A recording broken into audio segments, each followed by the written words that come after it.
I don't know what happened at the beginning of the stream. It's possible that I was having mic issues. When I did a test earlier, everything was working fine, but when I just glanced over at my settings, my mic bar was going kind of wild.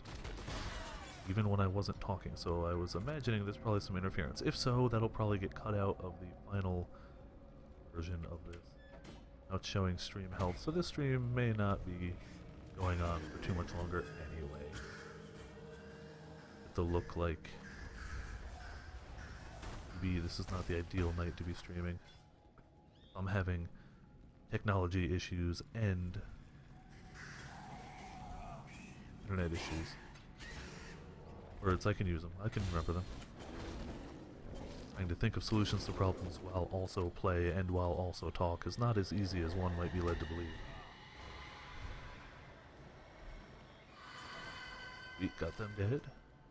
Whatever. I'm gonna keep going till it either dies, like the stream dies, or till I get bored after a while. I do unfortunately have work quite early in the morning tomorrow, so that would also be on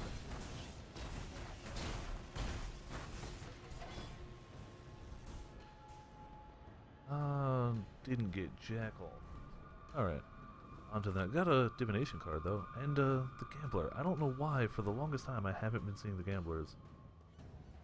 I don't know if it's just a... Got Fleet of Bloodlines, cool. Bloodlines is pretty fun with the new Parandus chests, I gotta say, because those tend to make big bloodline portals.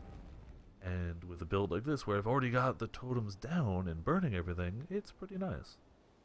Will not lie. I can end up getting enough currency and enough resist to offset it. I may actually buy another one of these guys and just dual wield if I don't need the shield, because apparently that is just the top damage you can do with this build, like in terms of a weapon setup.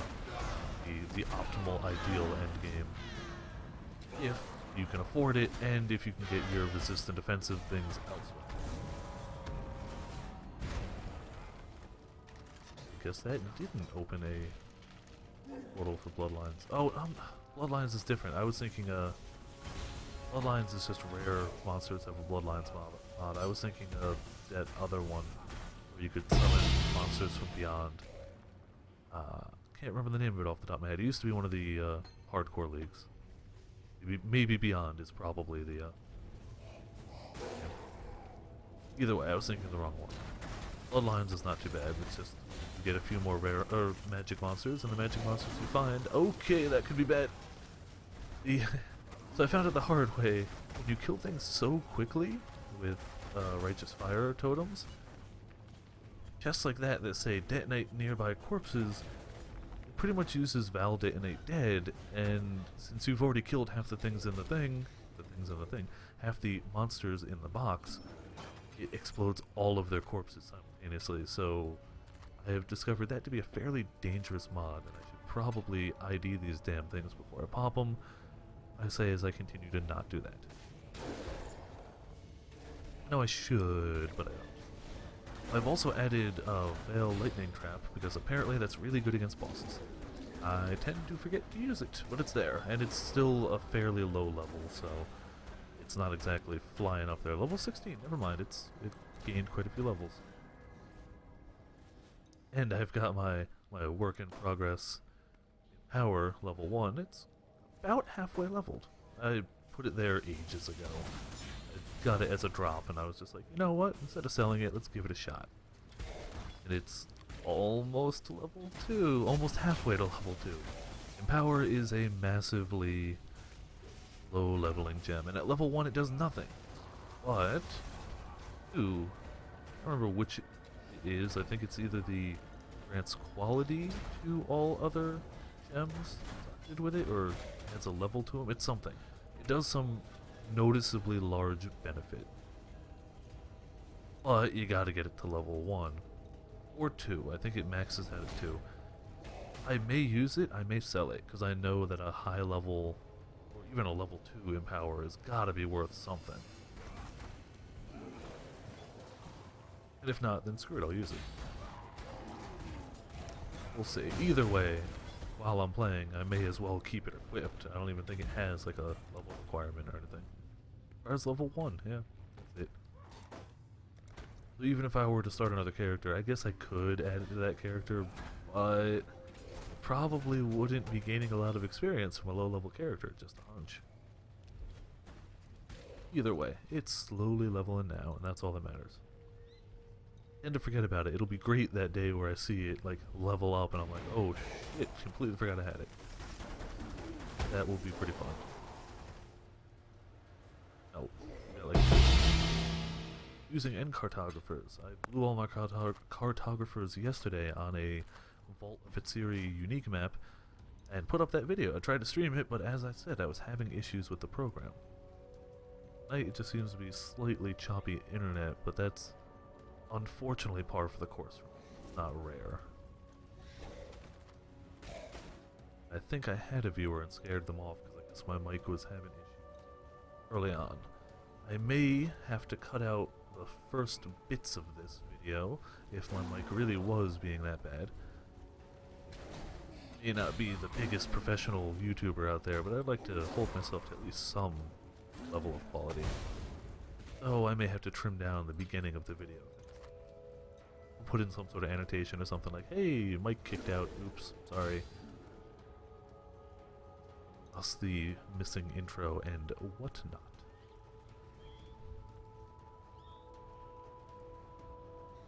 So far, really nothing from this map. I've had okay luck the past few days, not gonna lie. I've actually been doing alright. I found 2 5-links, not the rarest thing in the game or anything, but hey, 2 5-links. I found a 5-link weapon.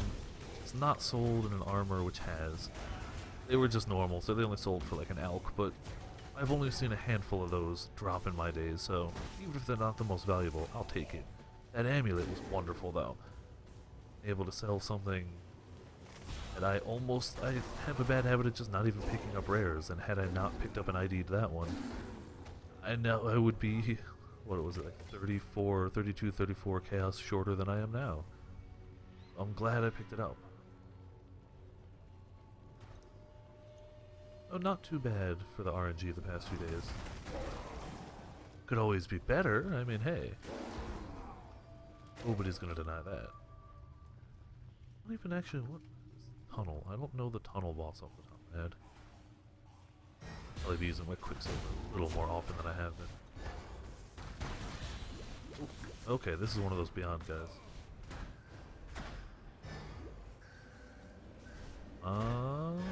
There you go. And my Lestoration is still up. I don't want to really pick up any of these. I'm trying to keep my picking up stuff to mostly, for rares at least, mostly. I'm sure I'm probably missing on some good armor and whatnot, but just while streaming. We're back soon. Ah, sweet! I needed that boss. Very nice. One of the ones. I guess you need to kill a whole bunch of specific map bosses for another challenge. I don't know which map they all like apply to. And just blindly running them. So eventually I will. A few left that I need. I'll just Google, like, where do these guys come from? Do that. Till then, I've got all these maps to run anyway. I may as well just keep going. So, skills put away. I think I'm gonna do the Xana mission instead of another. Ah, sweet. We're gonna check out the Gambler. See what card we get from it.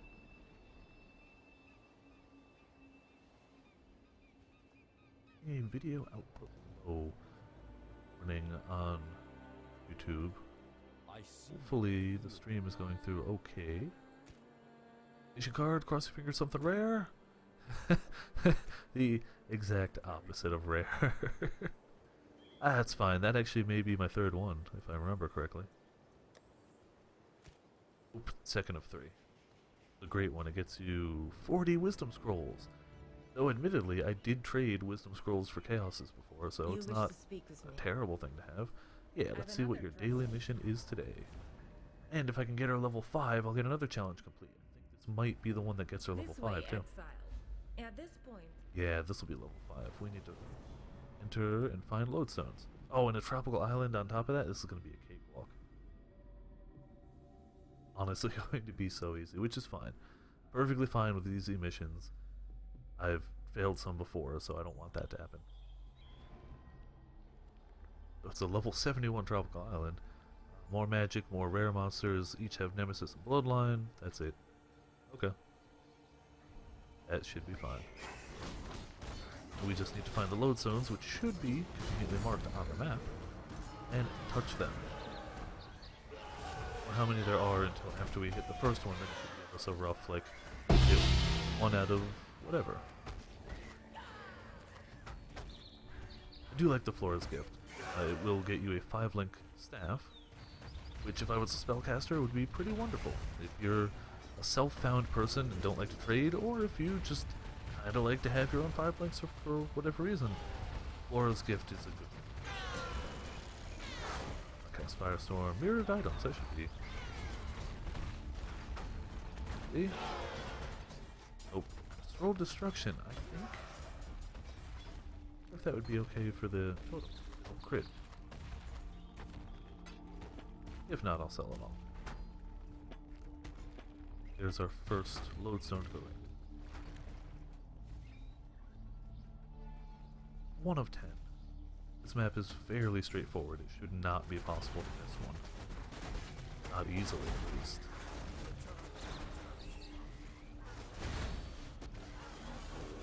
Oh, I don't really care for those. I guess a particularly high-level weapons and armor, I would probably pick up more of them. But a level 71 map is not overly high-level weapons and armor, so you can say.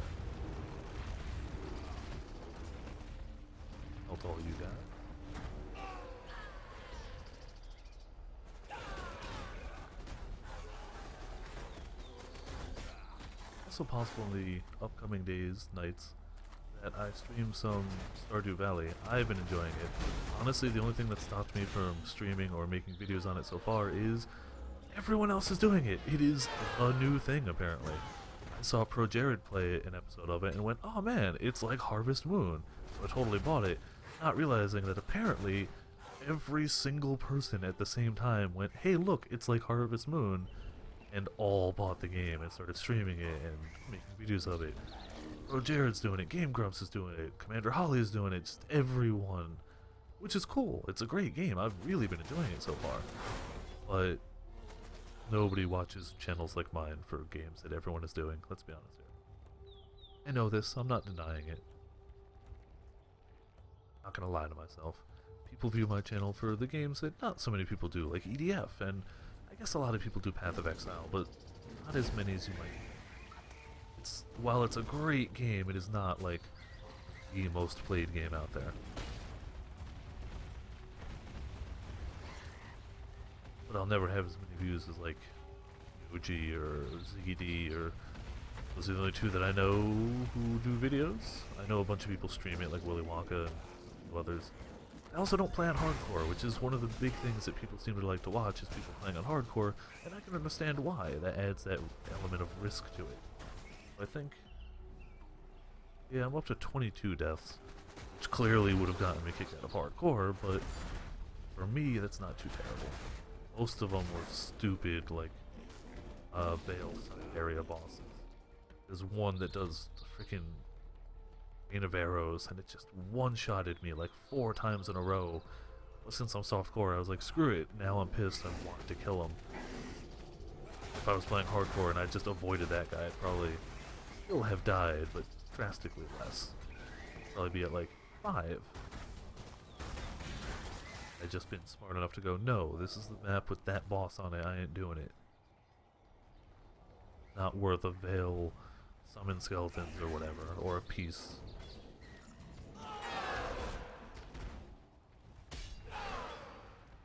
That would be if I was smart though. Clearly I'm not, and I'm also playing softcore, so whatever. It doesn't really matter. Little lag spike. Okay, slightly bigger than a little lag spike.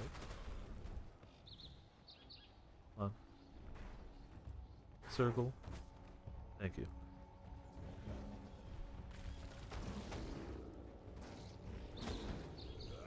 Definitely lagging a little bit. I hope the stream is gonna pull through this. Right now it says stream health is in the green. That's kind of hilarious. It's clearly not, but YouTube is... Ooh, this guy. Ah, we're in a tier... Oh, I don't know what tier map we're in. We're in a Xana map. He can now sell his unique map, but he only sells it when he appears in tier 5 or higher maps. And of course it's still random, like he won't guarantee to sell it. Ruby ring, not even gonna bother. I'm up to 2,200 coins. I've spent quite a few. Not a ton, but there were a few uniques that I was just like, yeah, this is totally worth it. I got the bow. It turns your siege ballista. It makes it more powerful. I can't remember exactly what it does, but I saw a video on it. I was like, you know, that could be fun. I don't know if I'll run the build, but if I do, I'd want to have the bow. And I got a pit map. What tier is a pit map? Tier 5. Okay. Not too bad from our free daily map. Anna, and now she'd better be level 5. Well done. Yes, mission Yes, complete. you're Level clearly these masters. beginning to realize. Now I'm up to, let's see.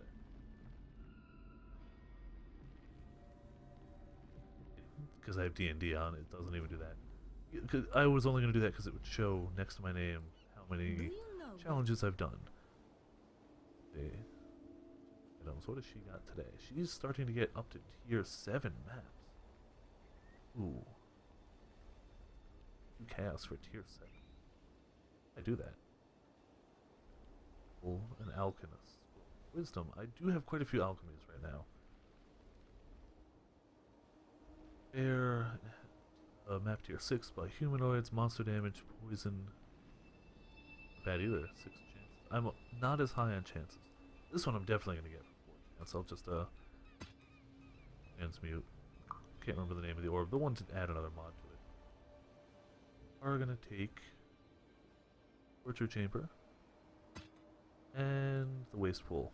You'll notice these are yellow. These there's even though they're tier 1, 2, 3, 4, 5, whatever, there are still 3 overall tier / difficulty levels of maps. It's clearly 1 to 6 is the first tier, 7 to whatever, who knows, I'll never get that high, is the yellow or medium tier, and then there's the red tier at the very end, and those determine how challenging the mods that can roll on those can be. These can have more powerful mods than the white level ones.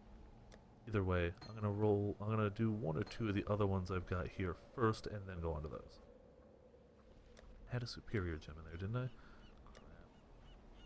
Crap. It was the lightning arrow. Perfect. Saving these for gem cutters. And gonna sell off most of those. Bad. Only one person was watching live, and I think they got scared off when my mic was being stupid. Good day So they're to not you, Exile. doing this for myself now. Doing this for the archive viewers. I'm all alone here on YouTube. And yeah, I've got a few alks for now. Augmentation was the one I was thinking. Frenzy. So I should have quality'd it too, but I don't have enough. Even though I've been saving up these guys, I need to rebuild my stock of lower level maps. Did find a tabula rasa too. Oh, this was the bow, the Iron Commander Death Bow. It does 1 additional siege ballista totem per 200 dexterity. Apparently, if you build correctly for that, it can be pretty fun and awesome. 4 is my one for these guys. 4 out of 5 for 5-link staff, and we're gonna do the map of Frenzy next, I think. Yeah, why not? So the Xana's mod was changed. It used to be something different, but now it is the map's modifiers to quantity of items also applies to rarity, which is really nice, especially if you add quality to it, which will pretty much like double up on it. But I do not have enough chisels right now, so we're kind of just running it as is. If I was super crazy, I would find a good one and like regal it or something, but I'm not super crazy, and it would have to be a really high tier 1 that would be easy for me to run to be worth it.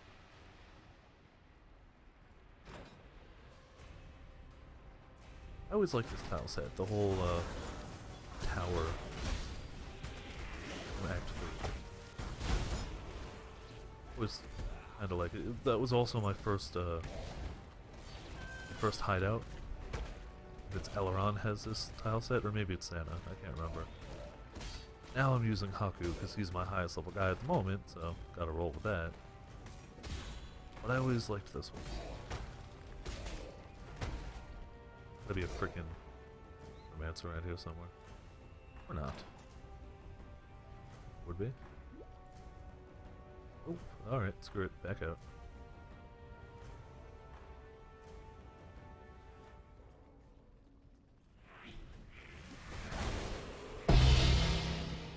Scouring, not too bad. So far we've got a plus to monster pack size, which is pretty nice.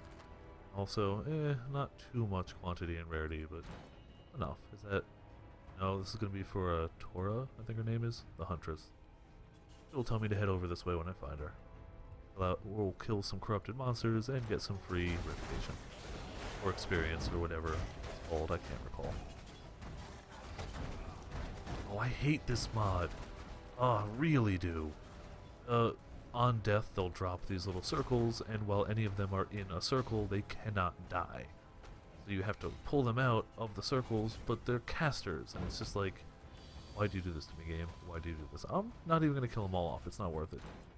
I could, but this guy is going to taunt them. It's just pain. Not worth the time. Unless one of them was going to drop like a mirror all of a sudden. But I kind of doubt that. I've heard rumors that apparently the Parandis vendor guy, old, he can actually sell mirrors, which I would love to see. It is the rarest currency item in the game by leaps and bounds. I would just love... I would never have enough coins for it at all. But I would love to just see that. Oh, Arachnid Nest. Tier 6. Not bad. This one was a tier 5? So regular monsters could drop a tier 6. Higher level, or the boss monster could drop a tier 7.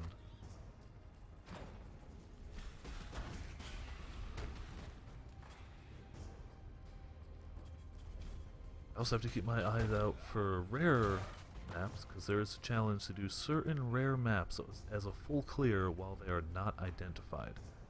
So I could accidentally screw that up by just IDing the damn map, and that kind of ruins the ability to do that challenge.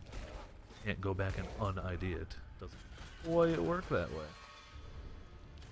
I imagine towards the end of the league, those are going to start getting expensive as people will try and rush that, like in the last few days or weeks or whatever. They're like, oh crap, I forgot to do that. I don't have time to farm until I find one of these. Somebody sell un-ID'd shores or mountain ledge or whatever it is. There's a bunch of them. Ah, there we go. Tora wants me to go back over this way.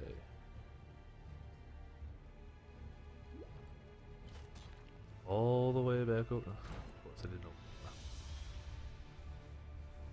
Times like this, I tried Flame Dash. I guess it didn't work on this build, so maybe if I got like a Lightning Warp or something. But I do have a decent amount of move speed on the boots. I could go a little higher.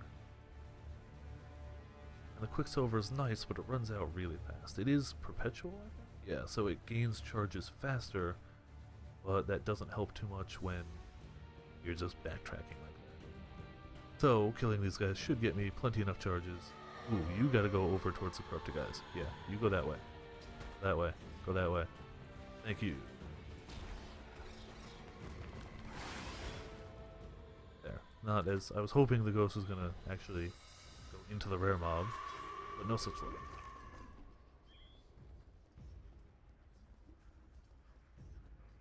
Now back to Tora. The rep from that, and continue on the map killing spree.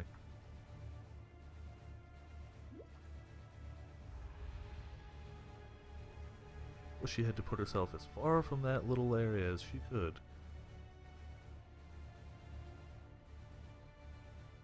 Oh hey look, I missed a skeleton. Well, he's dead now.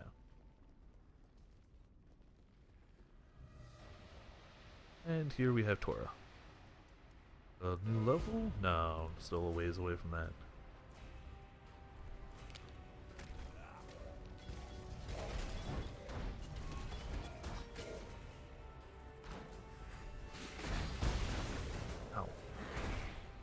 May not look like it, but that's actually a fairly big hit. Build rarely gets hit super hard, so even like a third of the health like that is barely noticeable. This boss I don't like. He's not the hardest. I'm not a fan of him. Even his like base level version. Wait, I've got the same trap he's using. Why don't I use it on him? There, much better. I think it's the shocked ground that always catches me off guard. 8 amulet, 2 stone ring, and a sash, and a jewel. Minion damage we can sell off, maybe. And our temporal chains. Oh, that's got to be like, yeah, 19 now. Getting way up there. Oh no, they killed my rock dude. Hey look, it's a new rock dude.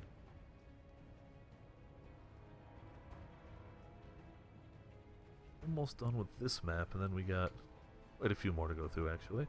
But I'm probably going to try one of those tier 7 ones I got from I still don't know why that procs this loot filter. I don't know if it's like a bug, or if I'm missing something, that apparently sorcerer's boots are like good for something, even though they're just a white quality. Maybe there's something I'm supposed to be chancing. I don't know. This is a new loot filter for me. Everything else works just fine, but it procs a sound for sorcerer's boots, and I don't understand why. Oh well. Life goes on. I could go into the file and actually just delete that line, and that would be fine, but I keep forgetting to do it.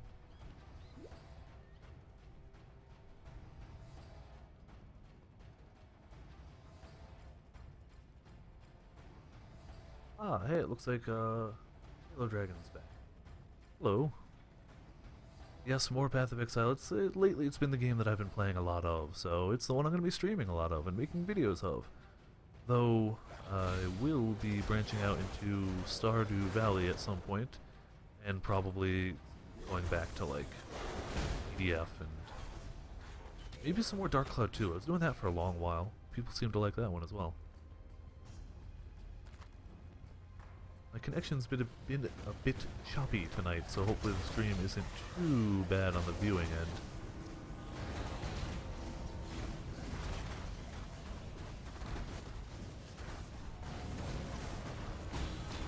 Chest, ooh, jewelry box. Could be something decent in there, or could just be the usual garbage. Lately, I haven't been getting a lot from them. Ooh, a rare jewel could be nice.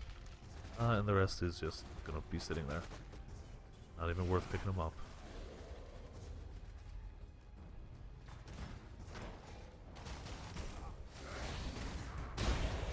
A little hyped for the next one. I don't do many tier 7 maps whatsoever, so doing a tier 7 rare map could hopefully get some. Oh, I'm glad you did start playing. I remember last time you were watching you said you were downloading it. What type of character are you playing right now? Stupid. Thankfully the totems kind of do away with that proximity shield, but I hated it when I was playing any ranged.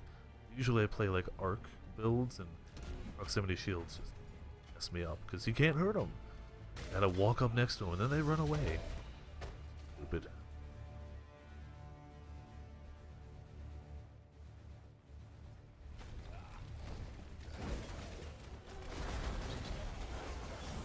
Yeah, just kinda melting everything in here. I think after that room over there, it's probably close to done with this place. I'm not gonna sit here and make sure I kill everything, but this was a 4 chaos map, not chaos, chance orb map, so I want to at least try and get something out of it. Go as much as I can. And that leads us back to where we spawned, which should still have the portal there. There we go. And we are good for this place. Ah, yeah, Archer's fun.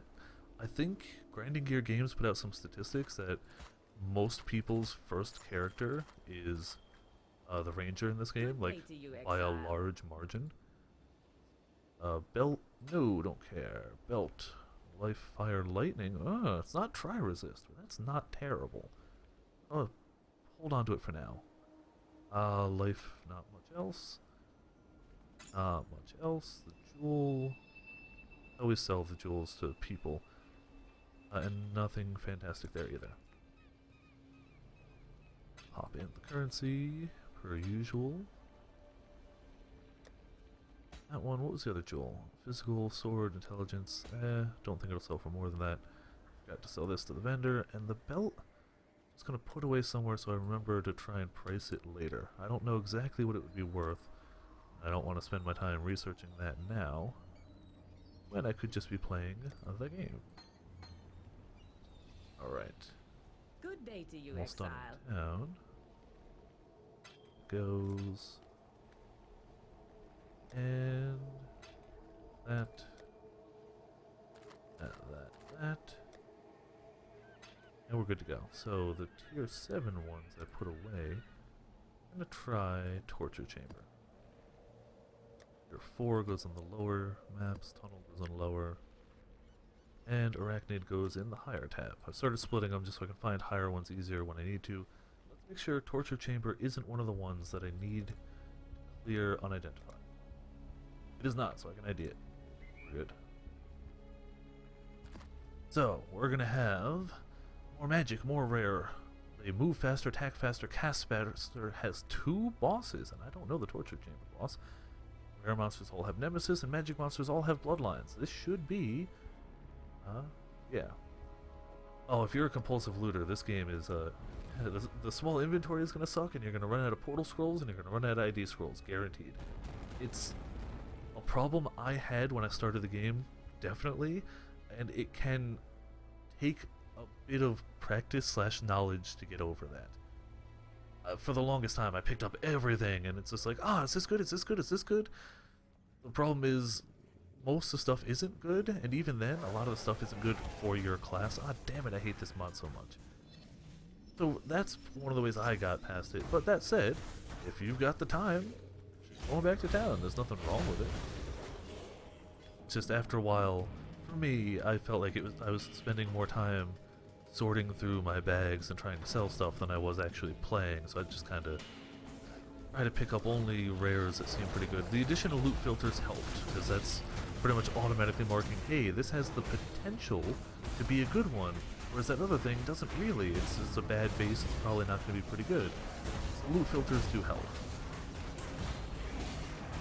Yeah, and just by playing, you do learn, like, oh, hey, sweet, another guy I needed to kill, and holy mother of pearl.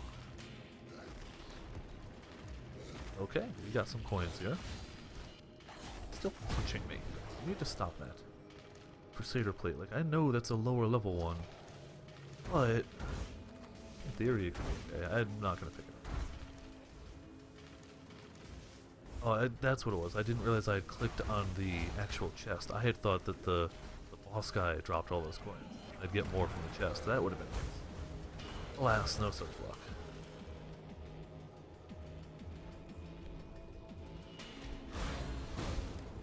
That said, compulsive looting can still be good, because items that I might pass over, you've got the chance to find them. Mother of Pearl, yeah, that's I don't know. I try to swear less on these, and sometimes that can lead to saying funny things, I guess. I'm not against swearing, and these are by no means like PG-rated streams, but I don't go out of my way to swear. Not really my style. That said, if you watch my video of my friends and I playing Gigantic last night, that's a different story. But any team type of game like that, things can turn around that quickly, invites swearing and whatnot.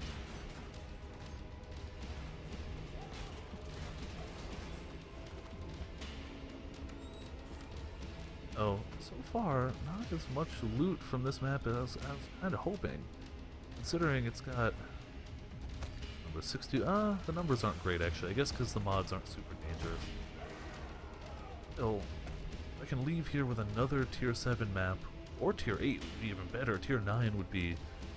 I don't think I've ever run a tier 9. I've done 1 or 2 tier 7s, maybe 1 tier 8. I don't think I've ever hit a tier 9.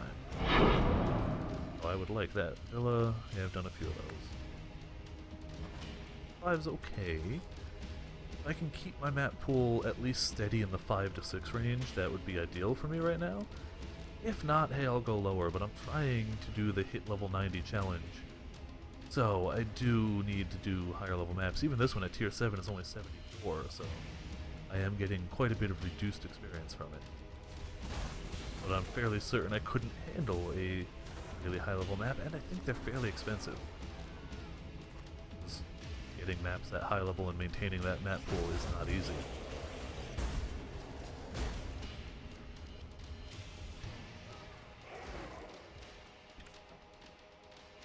Okay, so this should lead hopefully to the boss. I do know there are two. Oh, fudge! It's this boss. This is actually probably one of my least favorite bosses and will probably kill me. Especially because there's going to be two of them. I don't like this boss. This is the,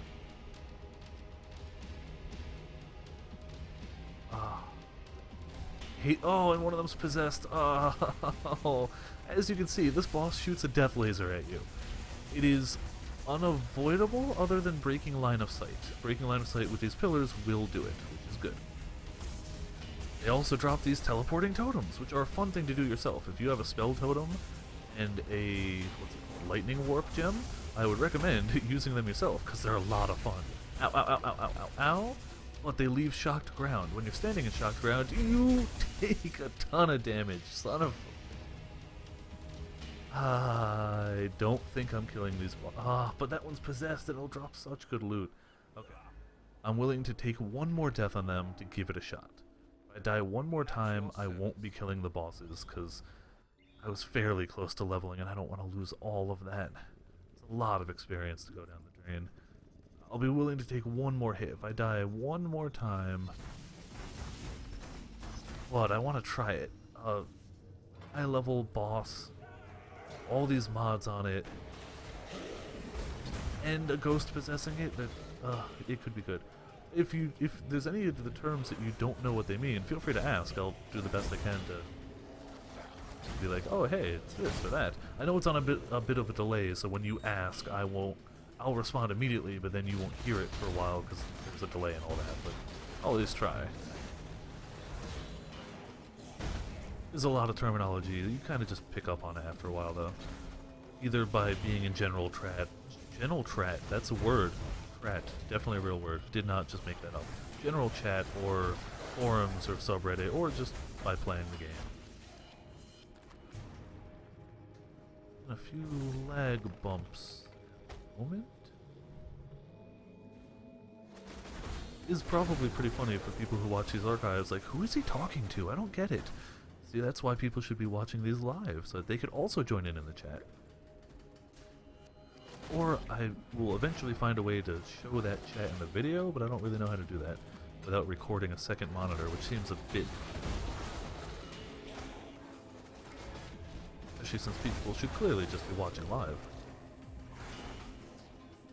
Alright, may as well clear out some of these other sides in case the boss does kill me again. I don't have to come back in and go through all the side areas. And it does have increased movement and cast speed. Oh, I could. I wonder if I have any topaz flasks back. Ash. Those would increase my maximum lightning resist for a short time, and might help me with the boss. It's just, boss even kills my totems so quickly. These things are fairly durable. They got a lot of life. They got a good amount of resist, maybe not amazing. This is, oh, we got an Exile here. Cursing us with something. It's dead. Assassin's Mark. Oh, so he was going to crit us more often. This amulet could be alright. Stealth boots? Probably not. Alright, we're going to the boss again. See what happens this time. Just in case I do break my word of what I just said and try this again, even if I die, I'll put a portal here. Okay, I got my Veil Trap ready.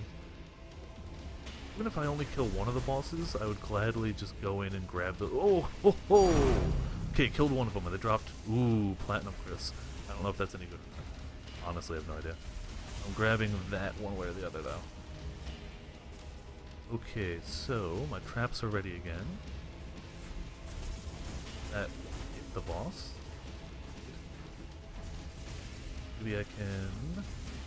one more. Ah, they both went down. Beautiful.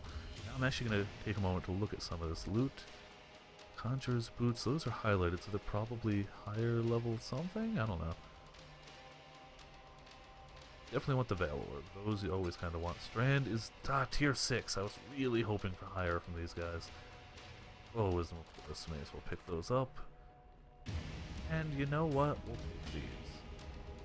As we'll fill up the inventory before we head out. That's good enough. We'll see what that unique was. Oh, that I didn't want the death. Clearly, nobody does, but that could have been worse. And what was the unique? Mark of the Doubting Knight. Platinum Chris. Level 64, some crit chance, block while dual wielding.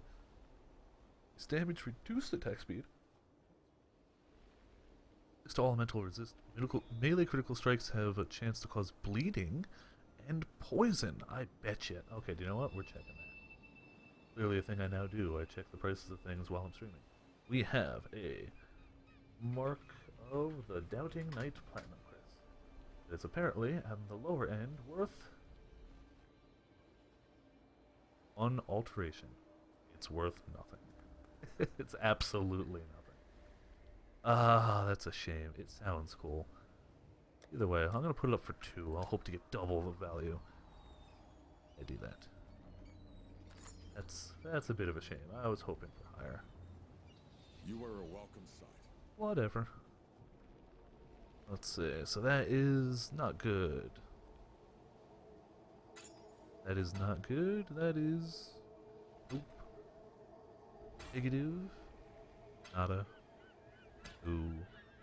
No. And... oh, yeah.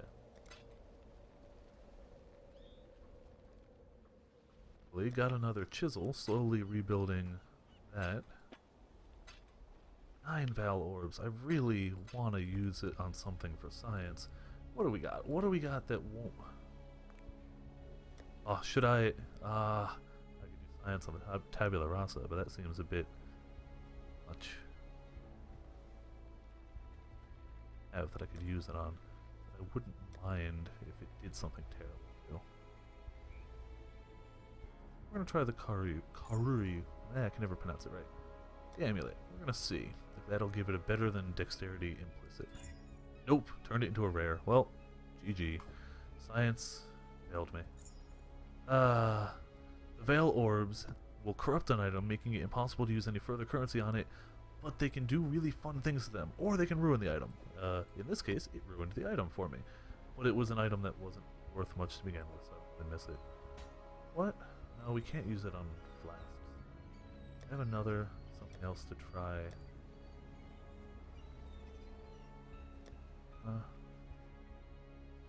While I'm here, something that I'm not going to miss too much. Hasn't sold like that. Nah. No, I'm good. I'm good. We were going to do another tier 7 map. Left. There. Waste pools. They have a chance to avoid status ailments, doesn't matter, and they do extra damage as lightning, which my lightning resist is pretty high. It's maxed out to the best of my knowledge. So, we're alright. But also if I ever wanted to add one of these other mods to it, but it's cost chaos, and I don't care enough about it to use them right now. And into the waste pool. Actually, do you know what? Before we do... no, I still haven't decided on that yet. I'm gonna switch up my pets. Using these same 2 for a while. I got so many pets, I gotta try and rotate them out a little bit. So, Firefly Swarm is definitely gonna go back into the bag for a short bit. How about we do the Stone Gargoyle and the Fire Fox?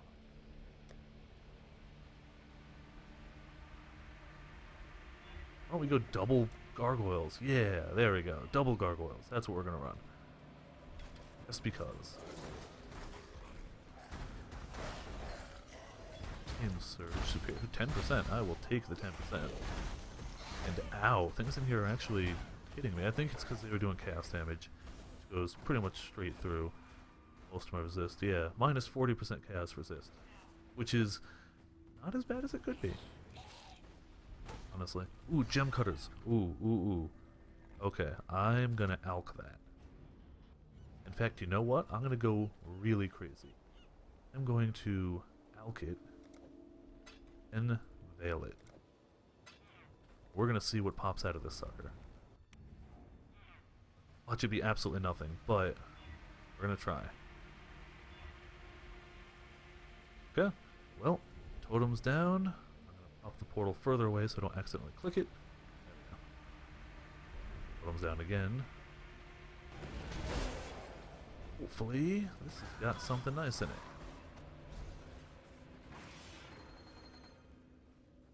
Superior, yep, so they're all just corrupted, but not really great, except for the Bell Spark isn't terrible. I heard it got nerfed to the ground though, so maybe it is kind of terrible. Yep, that was not worth what I put into it. Oh well. Sometimes you just gotta take the chance, because why not? Still, what, 7 more Veil Orbs, so whatever. And the quality Earthquake alone is pretty decent. It's not a max quality, so I'll still probably use it for the recipe, but who knows? Maybe there's somebody out there that really needs a 10% quality Earthquake and is never going to add more quality and is willing to pay me a bunch of money for it. Seems unlikely, but anything's possible. Still, Gem Cutters boxes are always dream of the day of getting a 20% quality one, or getting a Gem Cutters box that's got like a level 20 gem in it. I don't even know if the level 20 gem is possible. No 20% quality is.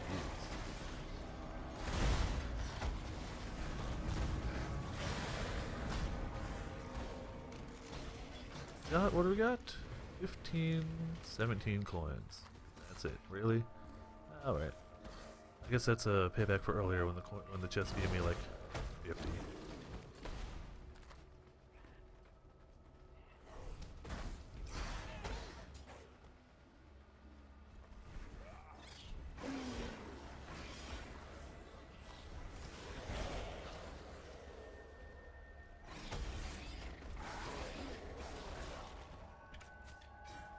And let's see. I missed a little side area over there, but I'm going to keep going this way for now. Really just can't top the damage that this build is doing right now. I mean, when I say can't top, I mean I'm enjoying it, not there's nothing better, because there's definitely better out there, I'm sure. But man, this is probably the highest damage build I have played before. And almost certainly the highest damage I've gotten from such fairly low currency investment. Oh, again, I did pay an Exalt for the weapon. Even before this weapon, I was doing pretty okay. The previous one was maybe 5-6 chaos for the weapon, so it's not crazy. Honestly, other than the weapon, I think the most I spent was on the Belly of the Beast. I found the ring, bought the helmet for like nothing. The rest are just rares. Yes, I paid a little bit more for these boots, but otherwise, if you just get a decently rolled life resist rare, that's all you need. I am constantly loving triple cursing everything, and especially with the helm, everything that's cursed gives me 20% or 12% increased damage per curse on enemy. So as long as I'm near them, they're cursed and they're taking 36% more damage. Just on top of all the curses already lowering their resistance. The downside being that curse immune mobs are definitely not friendly with this build. They don't do too well. Over there. It's a blocked off way. Maybe I'll try up that way actually.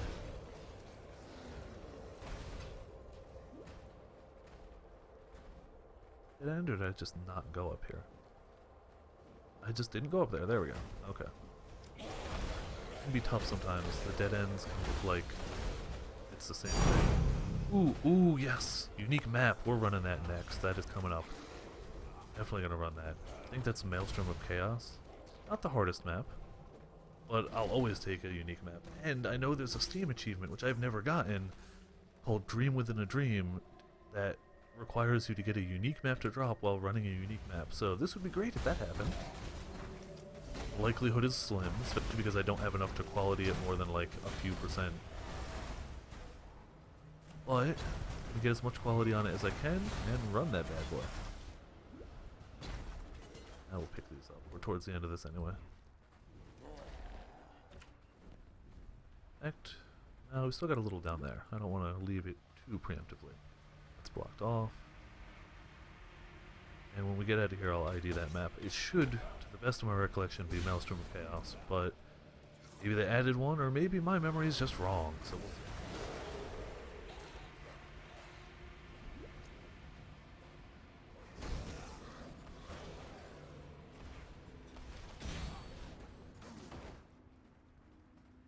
Guess. I'm glad I did come down here then. Another master mission. Hunt down infected beasts. You give me some way to hunt them down? Oh. I don't know if I want to redo this entire map trying to find them with nothing to kill to refill my quicksilvers. So yeah, that's a thing. You know what? Nah, her rep isn't that important to me. Alright. Pardon me, I actually have to blow my nose. Still recovering from a cold. Doing my best to hold it together on the stream, but I am still Good day sick. to you, Exile. We have is Maelstrom of Chaos. Area has patches of chilled ground. Monsters deal 50% extra damage as lightning, which we should do fine with. Monsters are immune to a randomly chosen elemental status, perfectly fine by us. Status elements or stun. Monsters' melee attacks randomly curse on hit. Get hit too often. Monsters reflect curses. That is bad news. Okay. They reflect an aura? Don't know. I don't actually know. That's not good. Not good. Where's that? Oh, sweet. I don't know if they can reflect curses as an aura. Gonna find out. What I'm gonna do is I'm gonna go in with my current setup. If they do reflect the curses as an aura, I'm gonna take that off. Maybe see if I can find a new ring real quick. But I'll at least turn off the auras. All of these gems, just for the moment, I'm gonna stick them in 8. We're out of the way. I'll deal with them, their corruptedness, and how I would price that when I am not streaming.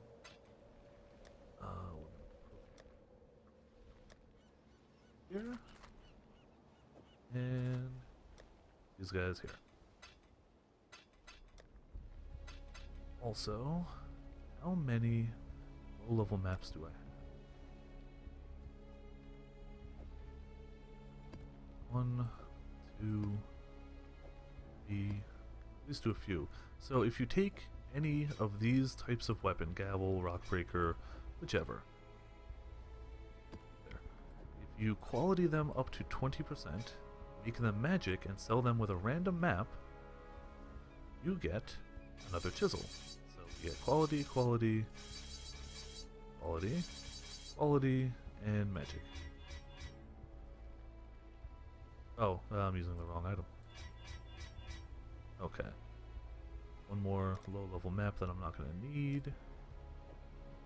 We can get a few more chisels. I want to get as much quality out of that unique map as I can.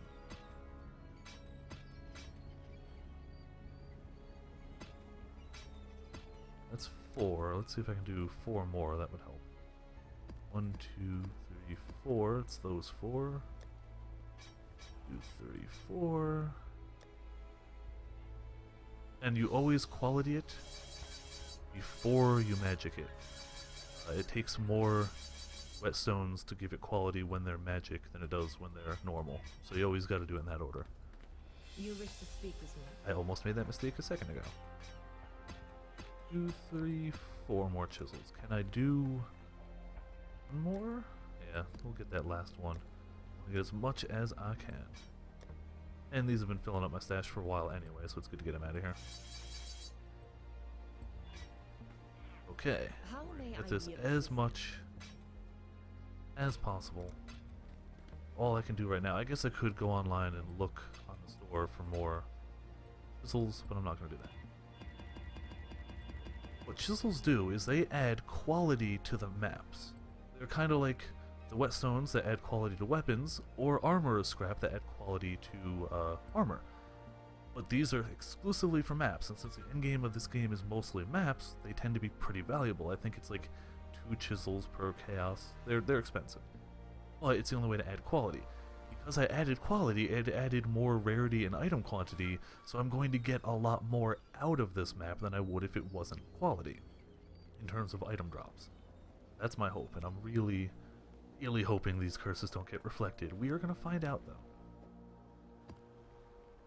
It gives another automatic 5% when you run it from the Xana mission thing here. It automatically adds a bit more quality. So, it's almost 20% quality out of this. Okay, please don't reflect it when they're just like this. If they don't reflect it, I'm golden. This will be easy. If they do reflect it, it's going to be a slightly slower map, is what it's going to be. Manage, but it'll be slower.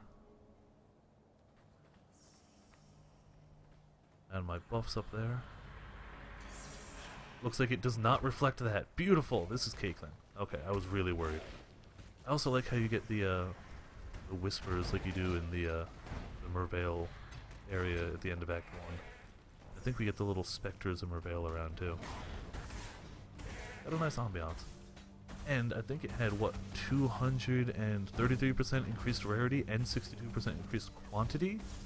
So, in theory, we should be getting at least something out of this. In theory, I mean, we'll see. RNG could just screw us over. Man, would I love to get a unique map out of this. I've been waiting to get that achievement for a long time.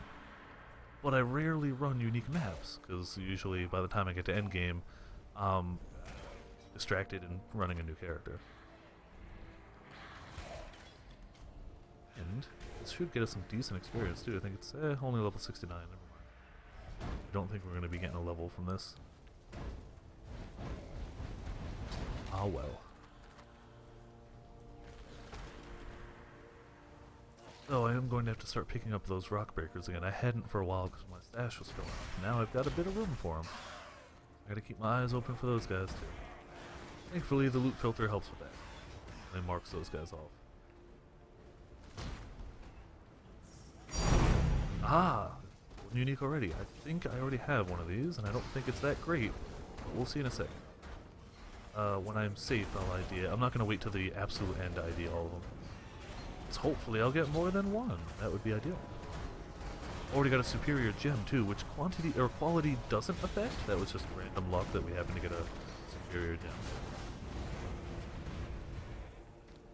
And watchers, the reason I look for superior gems is if you, the same way with flasks or weapons or anything, you sell a grand total of 40% quality gems. So if like this one's 11, if I had 3 more just like it, you would get an item that can increase the quality of gems, called a Gem Cutter's Prism.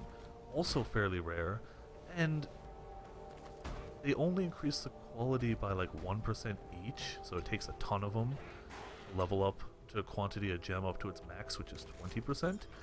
But a lot of gems get quite a bit more powerful when you give them quantity, or quality. I'm just mixing up words all over tonight. Definitely my high points.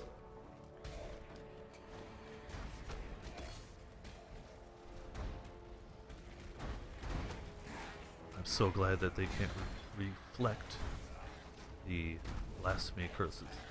That would have been such a big problem. Would have made it, I think. I think I would have made it anyway, but... So curious, I know I've run this one before, but I can't remember who the boss is. It leads me to think that it might be Mervale, because I keep seeing, like, Mervale specters, but I truly don't remember. The normal mountain ledge boss is just like Chatters, I think is the name of the skeleton. It's the ice skeleton from the prison. But I think because it's a unique map, it's different. Fairly sure. But we'll find out. Oh, I said I was going to ID that staff. Agnarod's West Imperial Staff. Socketed lightning gems go up, a bunch of intelligence, extra lightning damage to spells, increased strength requirement, which is weird for spellcasters. Damage penetrates 20% of lightning resist. Holy crap! If you are a lightning spellcaster, it's like you could do way worse than that.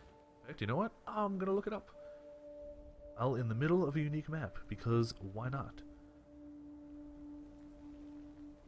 Oh, and this is one of the set. It's a set of 4 staffs. If you get west, north, south, and east, and you sell them to a vendor, and you can, I guess it's only worth about 8 chaos, but that's still not too bad. Better than the average thing I get. If you sell all 4 of them to a vendor, you get them pretty much put together into one bigger, better staff. So I think, honestly, on the off chance I find more of them, I'm holding on to it, because I'd love to upgrade them to that bigger one. That would be pretty cool. Likelihood is pretty low, but if I honestly find 3 out of the 4, I would probably just buy the 4th one.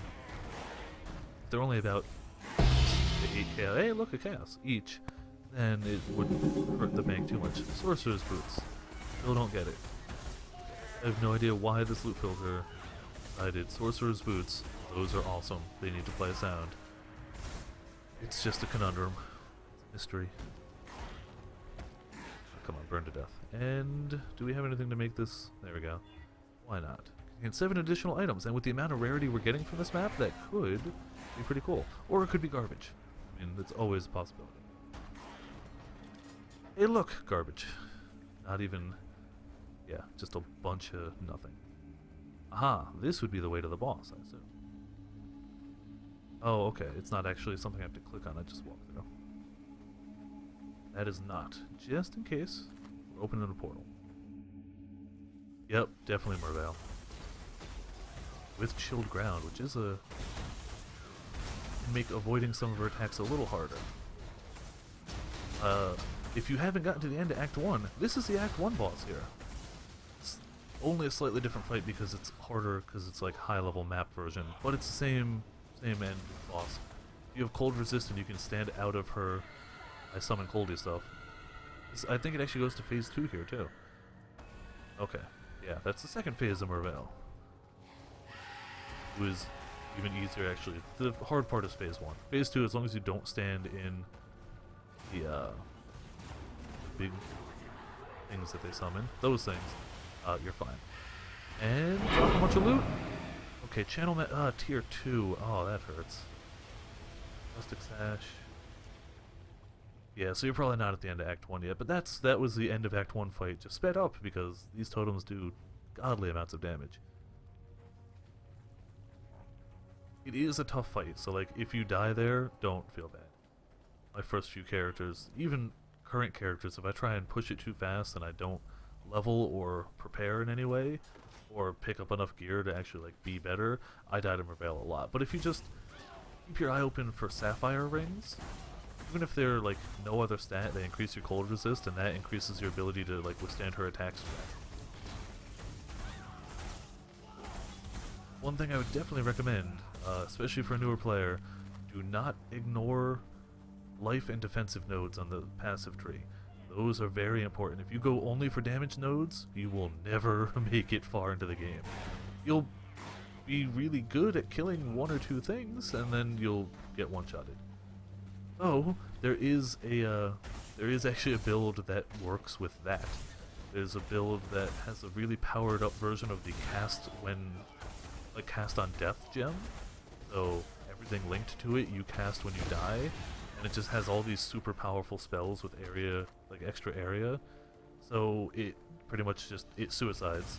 It opens a portal where it dies, and it does massive damage. So I guess if you were going that build, you could have no defenses. You pretty much have to be carried to the end game in that type of build, because clearly you die all the time. Portal Call, already using that, but I could sell it. How much lightning? Artisans, yeah, let's see. Ah, sweet! Got a chisel. What else? Oh, the lovers. Probably not gonna get anything good from the lovers, but you never know.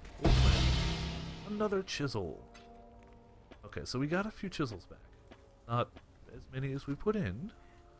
Wharf map, which, oh, because this is based off of Mountain Ledge, and Mountain Ledge is a tier 2 map, so we're not going to get high level, high tier maps out of it, but that's fine.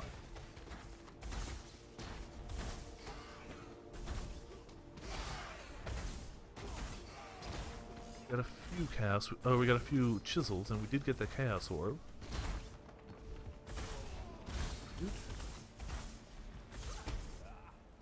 We've almost made the lap around.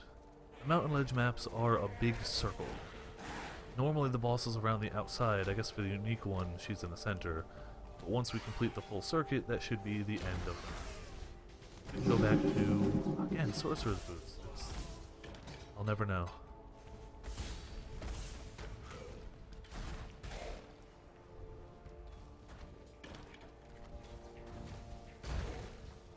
So, for people watching live, if you ever wanted to see, I do have a few of my older builds. I haven't really optimized them for the new patch at all, and by that I mean I haven't even been on them since the new patch.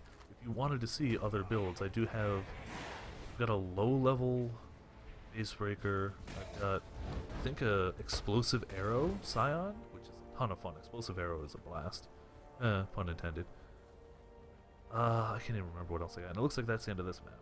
So I could always swap to other characters if you wanted to see how other types work. But that was it for the Maelstrom of Chaos, which wasn't too profitable, but I don't necessarily run it for profit. I run it because it's cool. Also, I like that staff. I was using lightning. Ooh, 2 socketed lightning gems. That. Have anything else worth noting? Increased lightning damage. I bet you that sells for something. Don't care about that. Don't care about that. I think that was all for selling there. Yeah, that staff sells for something. So for now, oh, 2 is the one where the stuff I want to keep. So we're going to keep this staff. And I think I put 8 is the stuff I'm going to price later because I don't care enough to do it now. I think that'll sell for something. Yeah, that works too. Yeah, there's a lot to learn about the game. There really is. I'm constantly learning new stuff, and I've been playing this game since closed beta. I've been playing this game for a long time, and I'm always learning new stuff. It is good to know vendor recipes. If you look up the list of vendor recipes, that could be very helpful, because there are certain things, if you sell items, specific items to a vendor, you get specific things back, instead of just the usual random currency. And there are some of those that are very good to know. That and those guys get popped into here. Well, almost set. Card. And one of them is to jewel. Then back to mapping.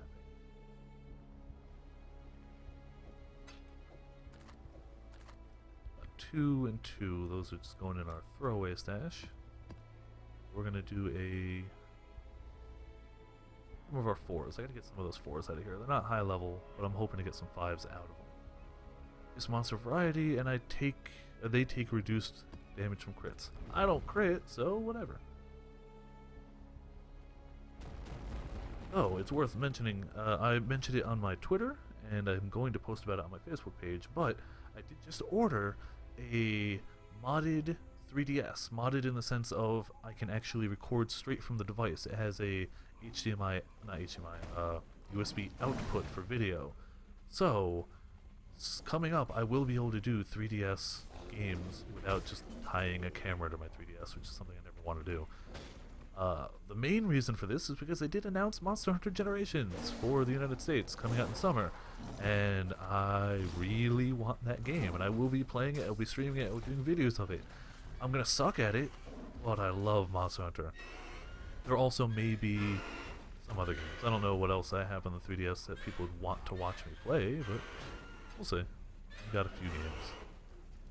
I do have to be a little careful. Nintendo can be a bit weird about taking down videos, so I probably wouldn't be doing any first-party Mario type stuff. But stuff like Monster Hunter isn't Nintendo, it's Capcom, so I can do whatever, not whatever I want, but I can Capcom does not care about people putting videos of their games on YouTube, whereas for some reason Nintendo does. Nintendo will only let you put your game up if it has footage of their game. If you, I think you have to pay them 60% of whatever profits you make from that video, which is ridiculous. It's just silly. There will be no Mario games being played, but there'll probably be Monster Hunter. There might be maybe like Final Fantasy Explorers, Fire Emblem. If there's maybe Fire Emblem, but I think every other person. Oh, Monster Hunter is amazing. Monster Hunter has probably the highest learning curve of any game I've ever played. But, like games that are challenging but fair, in my opinion, it is the top tier. Like that and Dark Souls are the top tier. Like, the game is gonna whoop your butt, but when you beat it, you're gonna feel amazing. It's not unfair, the game just hates you type of stuff. It's a, I need to learn this, I need to get a bit better, and then you finally beat that monster that's beaten you to the ground a dozen times, and it's just glorious. The game itself, in concept, is fairly simple. You kill monsters. You skin those monsters to make armor and weapons out of those monsters. It makes you stronger, so you can kill better monsters. But there's a lot more to it than that. The control scheme is a bit unconventional. It's a little different, which is a lot of where the learning curve comes from. There's the new one's going to have 14 different types of weapons, but it's also going to have 4 different styles for each type of weapon. I mean, it's the same 4, but each weapon can use all 4. So there's going to be a ton of ways to play this game, and it's going to be amazing. The last Monster Hunter game that came out about a year ago, I have about 300 hours in, and I never even finished. Like, for the quest in the game, to say that the games have a lot of content would be an understatement. They're just, in my opinion, a ton of fun. Ages ago, the YouTube guy Total Biscuit, before he even had a YouTube channel, back when he was on WoW Radio, mentioned that, oh, it's like a WoW raid boss in every fight, which I would disagree with, but he piqued my interest and I tried it out and just fell in love. I'm so happy that more of them are coming over to the States and more people are playing them, because for the longest time it was a Japan-only type thing, and I kind of had to wait several years between games, which Japan would get one every year. In Japan, the Monster Hunter games are pretty much on par with Pokemon in terms of like mobile game or like portable system game sales. They are the big thing. I kind of wish it was like that here in the States or anywhere outside of Japan, really. For a while, people didn't play them too much because they didn't have online multiplayer. It was only local. But with the recent game, Monster Hunter 4 Ultimate, they added online multiplayer, and it just, you can play the game solo, and plenty of people do, but it is much better in a group. Like, people would argue games like this are better in a group too, but I tend to play these solo.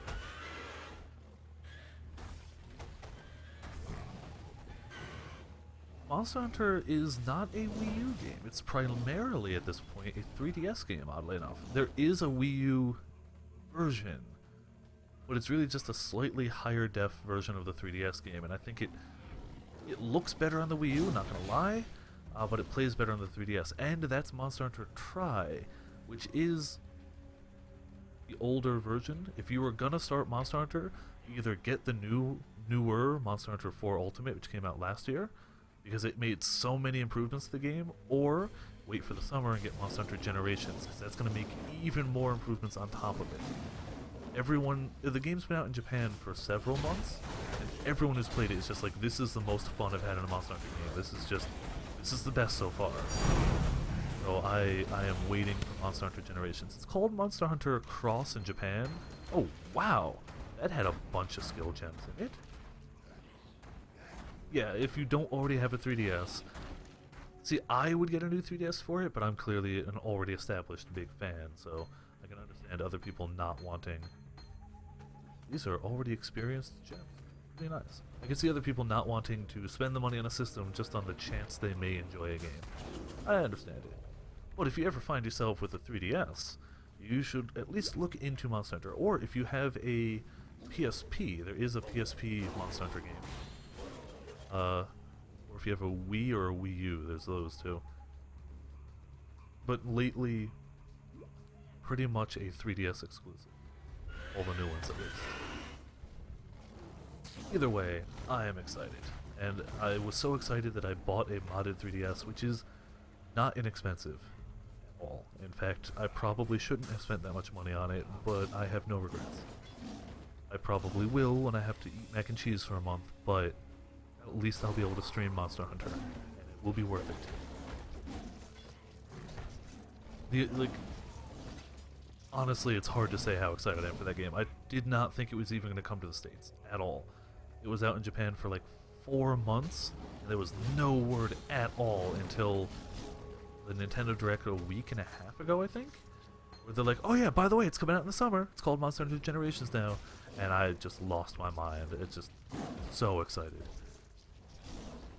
So needless to say, if you're still watching the channel then, there's no exact date yet, it's just summer 2016, but you'll know because every video I put up for like a month and a half is just going to be Monster Hunter, and it's going to be great.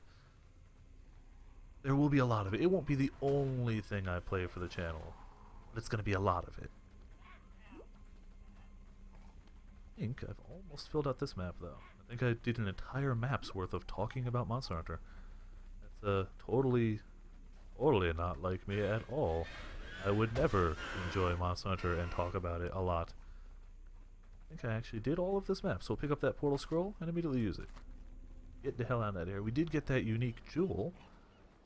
How may I be of assistance? A lot of the unique jewels are really hit or miss. Some are worth quite a bit if they're used in very popular builds. This is increase cold damage if you have at least 50 strength allocated in the radius. 20% increased rarity of items dropped by enemies shattered by glacial hammer. That sounds cool. If you were a glacial hammer build, that's just free rarity, though 20% is not a lot, so I guarantee that does not sell for too much. But you know what? Because this is how I'm doing things, what's it worth? It is called Shattered Chains.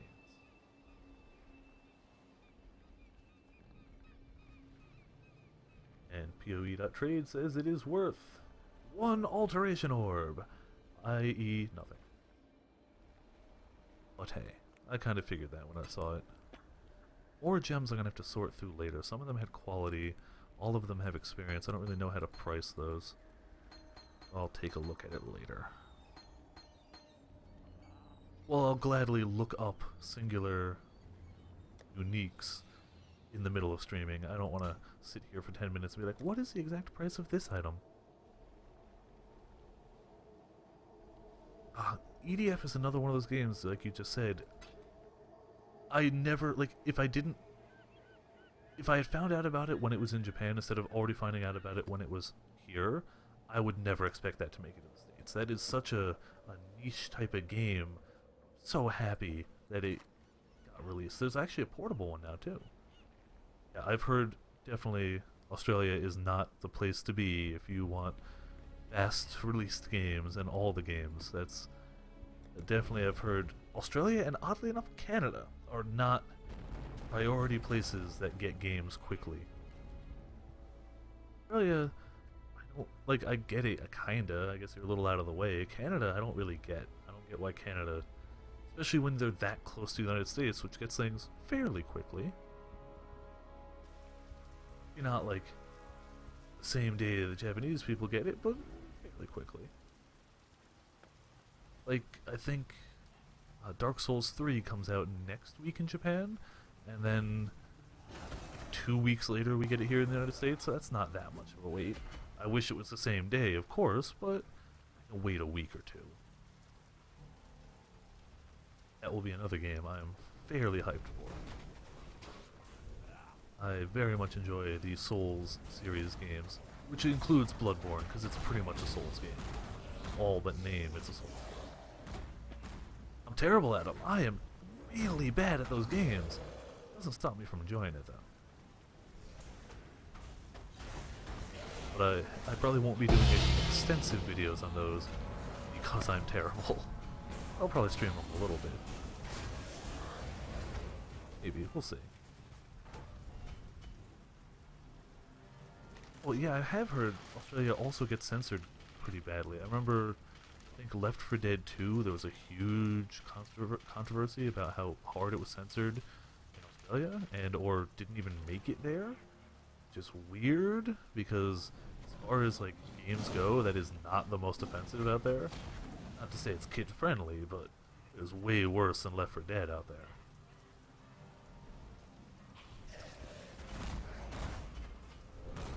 It's a shame. Like, because there's a rating system in the game, people know what they're getting into and buy it. Parents should know if it says, hey, this game has like sexual content, blood, gore, swearing, alcohol, it's probably not for your kid. Or that's the way you're raising your kids, maybe it's for your kids. Cool, to each their own. But like, I don't understand why government would be like, hey, we're just gonna, oh sweet, I got a level. We're just gonna censor this and not bring it here, instead of giving people the choice and the responsibility of doing it themselves. I don't know how to hurt that guy right now. He's being a pain. We're just gonna tap this. I have no idea where I'm putting that skill point. That's, wait, no, I think I do. I think I was on the way to getting something. Remember. Will you now? Will you take damage? Yes. Good. Die. Thank you. Alright, if we're alive and safe for a minute, let's see. I think I was working. Something up here. A life. At the curse node. So my options are either go towards armor, life, and life regen, or get another jewel socket. And I think right now jewel socket's better, even though this life technically all I get is 10 int, which is pretty much nothing. But I think the jewel socket will be way better when I get there. Ah, sweet, let's see what you got. Ooh, oh, yes, yes. Okay, this map. So, the map is Olmec's Sanctum, which is a reference to Legends of the Hidden Temple, an old Nickelodeon show. It is a tough map from what I hear. I think I tried it once. 4 separate wings, each for an element. So you got the Ice Wing, the Lightning Wing, the Fire Wing, and the Chaos Wing. And when you kill them, at the end there's a totem boss for each wing. After you kill all 4, you go back to the second. It is impossible to unlock all the nodes on the tree. Or nowhere near enough points, even at level 100. Right now I'm at level 84. Figure how many nodes I have plus 16. So it is not possible to get the entire tree. Nowhere near. Most builds will never plan on getting to 100 because it's so hard to do. Most builds will try to be fairly complete by the time you hit the 80s, and then they'll lay out like, oh, if you were to go higher than this is what you can do to do better and optimize it. So, no, you can definitely not get all the nodes. Which is where a lot of the decisions come into play. You'll also notice a lot of spread out amongst the tree. Like, for my first build, I was always tempted to stay around the starting area, because there are a lot of good nodes there. But a lot of times, it's better to get some of the good nodes from your start, get some good nodes there, take some of these bigger circles, are called notable passives, and they tend to have a bigger benefit, but also a detriment. Like, I can place 3 totems, but I can't do any damage myself. I can't put, any damage I try to do as a person that doesn't come from my totems or a pet is 0. So, the notables are kind of fun. Ah, all those guys just exploding. Beautiful. Yeah, so Olmec's Sanctum, I'm totally gonna run after this.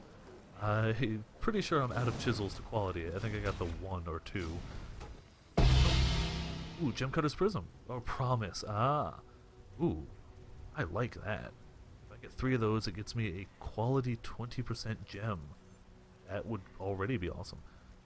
Oh, it's a tier 6 map, which is not that low either. I am digging this. This is going to be good. Or I'm going to die, but I just leveled, so I can't lose any more experience, so who cares?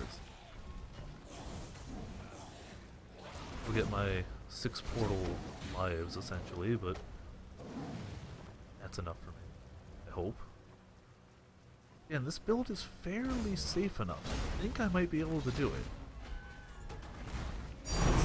Ooh, and another unique. This one is going pretty well. This isn't even really a high rarity map. Yeah, 38% quantity, 17 rarity. I'm just getting lucky, I guess. Duel's Orb, some coin. What do we have? We have Slither Punch Broad Scale Gloves. Low level, so they're only 27. Dexterity, attack speed, evasion rating, and I leech attack damage as life and mana. Not bad. So if you needed early life and mana leech, that's the way to go. And level 27 is not too high. Use that fairly early in the game.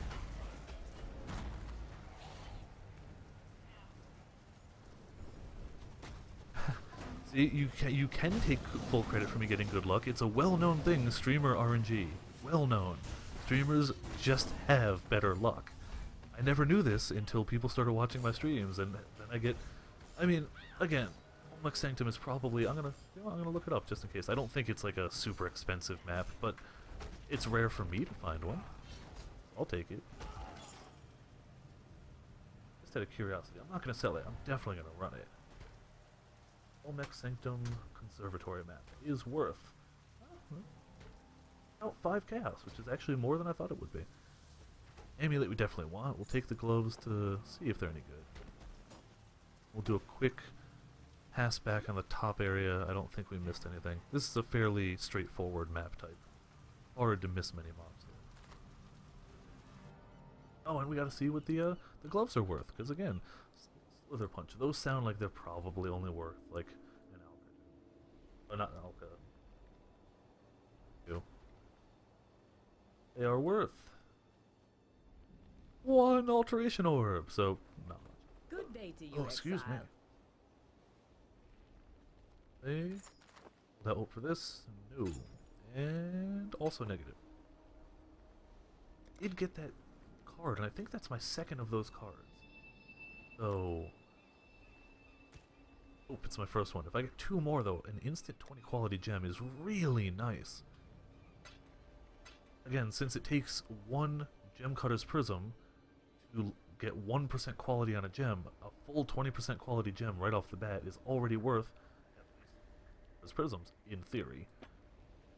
You'll notice I have all this other currency and 2 of these. These are not very common. And I've never used one, unlike the chisels, which I was using quite a few of. That's why I'm low on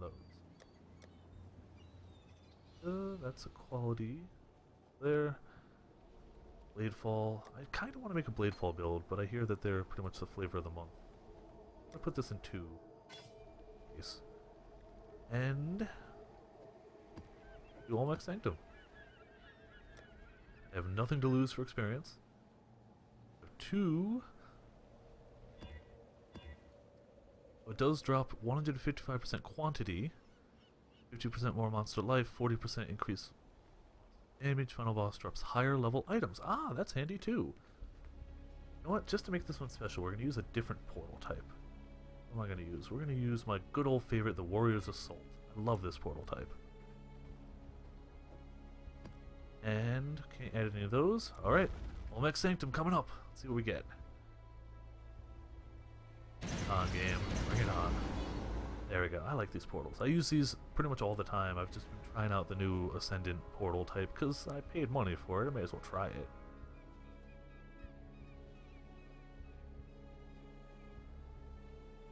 Thankfully, other than Chaos, I do have capped resist, which is pretty much a requirement for endgame stuff anyway, so it's stating the obvious, but we're gonna go left. Left it is. This looks like it's probably the Chaos one. If I can do this one, I can probably do any of the others. And it doesn't seem like things are overly curse immune here, so that means my damage isn't getting a massive hit. It is worth noting that besides the massive damage increase of this, it also leeches elemental damage as well. So, wait, no, I'm not doing damage, so never mind. It heals my totems in theory. Oh, because they're not using the weapon either. Never mind. So that, it doesn't matter.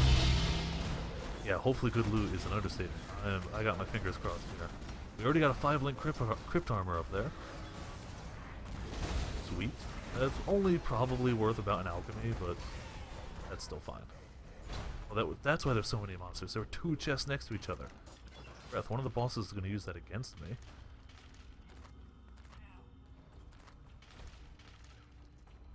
One chest looted. And chest 2 looted. Yeah, so Chaos Resist, or Chaos This is almost always going to be really low, and cast damage goes straight through your energy shield. So if you were a character that's based mostly on energy shield, cast damage is really frightening, unless you take this thing. Oh, that's the wrong one. Where's the right one? That one. Chaos Inoculation. Maximum life becomes 1, but you're immune to cast damage. So if you're really heavily invested in energy shield, it won't go through your energy shield, and your life just becomes 1, which is a unique playstyle. I've never had any luck with it, but that's just me. Doesn't mean it's bad, it just means it's not my type of playstyle. These guys are doing some damage. Thankfully I have 2 instant flasks. Though they're not the ideal base type for them, it still works. I should try and get on that and get the actual ideal base type. Okay, so this should lead to the first boss, the poison boss. I don't care about the portal out here, it's a short run. There's the totem in the center and a bunch of guys on the outside. I'm going to try and stay moving and just keep totems by the center. That's my general plan. Graveyard map is already, I think, a tier 6? Tier 5. So that's already not shabby. Oh man, look at how quick that's going down. Relatively. Sweet. Boss 1 down. If I could do that one, I could probably do the others. The problem is, the final boss is all of them at the same time. So, and then an added extra boss. I'm not going to pick up much now, I may come back through. But if you remember, Legend of the Hidden Temple, we have the Trial of the Silver Monkey. So they're all, this is, for all intents and purposes, made based on that. This was actually a user-created unique. If you spend 1,000 real-world US dollars, you can make your own unique in this game, and a ton of people have done that. This was one of them. Almost every patch introduces at least 1 or 2 player-created uniques. Same with all the divination cards that I keep finding. Each and every one of those was made by a player who donated some amount to the game. I can't remember exactly how much it costs for a divination card. It may also be 1,000, I don't remember. It's a large sum of money, something I could not afford. But it's gotta be pretty cool to be like, hey, this is the item I made. You still kind of have to go through, like, balancing and talking with the devs and whatnot. You can't just be like, I want a weapon that wins the game. It doesn't work that way. It's pretty nice. You can give them an idea of what you want, what type of mods it'll have. I'm pretty sure the players get to make their own flavor text for the uniques, too. Almost 100%.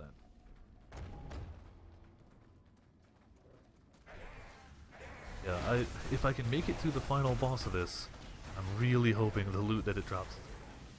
Really hoping. I mean, it's already a level 73 map, so it can already drop quite a few decent things. Adding a higher level on top of that, well, we'll just see. I'm not picking up much till we get to the end, other than the 5 link, of course, because I'm hoping to get a lot of loot from the end boss. Just, ooh, Gem Cutter's Prism! I was just saying those are not super common, and hey, there's one of them. Ah, they're killing my totems. Orb of Fusing, always need more fusings. That's something you will find out in this game. Chromatic Orbs and Fusings, you will always need more of. Chromatic Orb changes the colors of the sockets of an item, and Fusing randomizes the links between them. So if you're trying to get a very well connected item, like the 5 links here, or the 5 links here, takes a lot of Fusing Orbs. A Superior Flask, I can come back. Amethyst Ring I'm going to pick up, because if that's good, it could be really good. Not only is the community involved in the game and the game's development, the people who make the game are actively involved in the community. The first day that I streamed on YouTube Gaming, one of the actual members of the development team was watching my stream, and I didn't believe him at first because somebody pops into my chat and goes, "Hey, I helped make this game." I mean, that's a load of malarkey, but then he actually messaged me in game when he was done watching. And there's a specific color of chat that only actual game people can use. And I was like, wow. So they're also very active on the Path of Exile subreddit. They're always talking about, whenever somebody posts a bug there, they're always happy to help out about it. On launch days especially, they're always very active. So it's nice to see the community helping the game and the people making the game interacting with the community.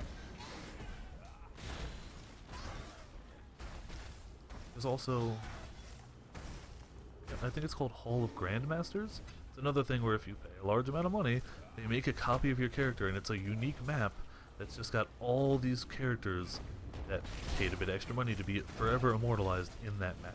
I've never found one to drop. I don't even know what level it is. This one's fire, okay.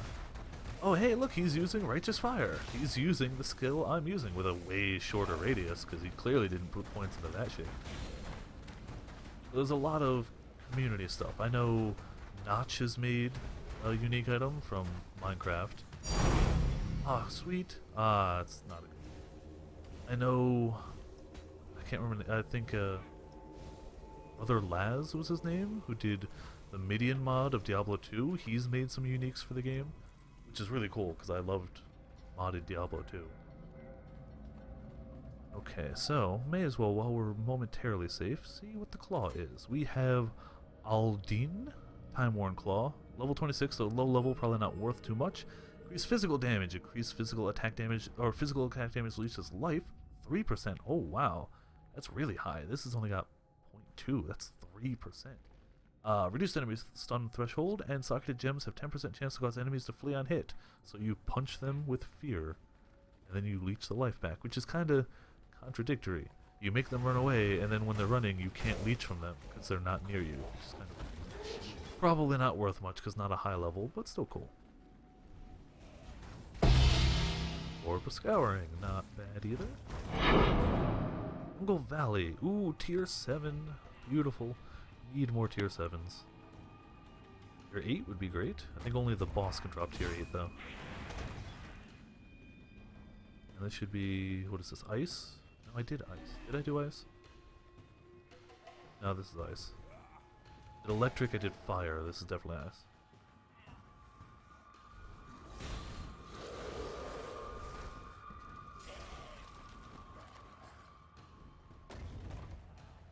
There's, yep, definitely ice.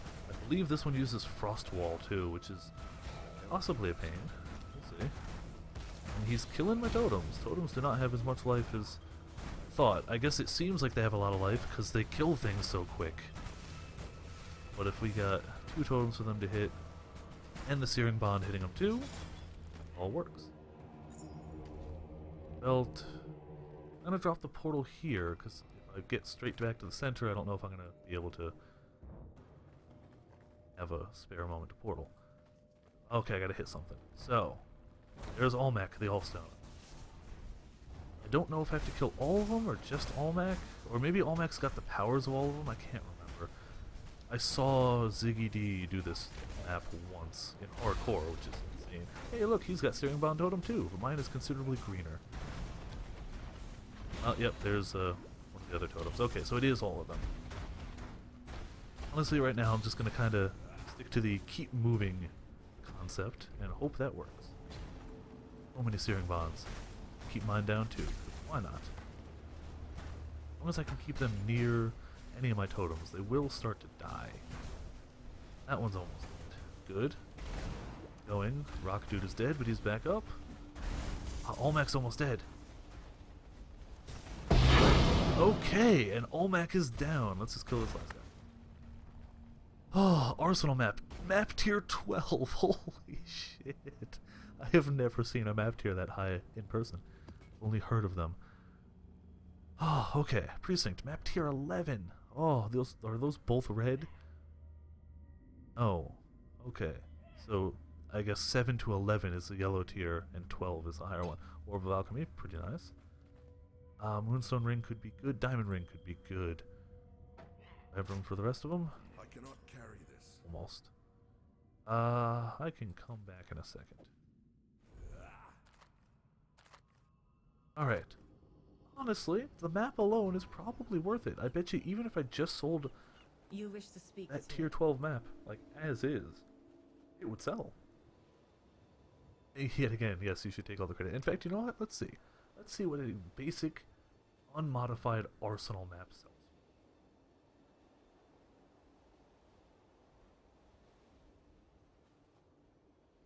On PoE.trade.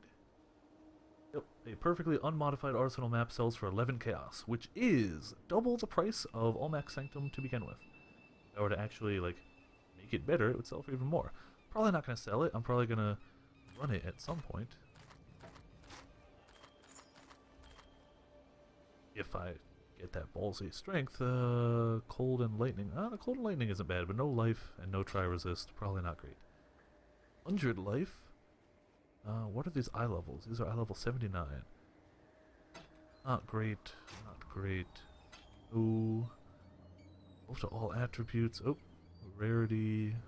If it had life, that would probably be good. Nope. No. Yes, stream Path of Exile for great loot. It's a thing.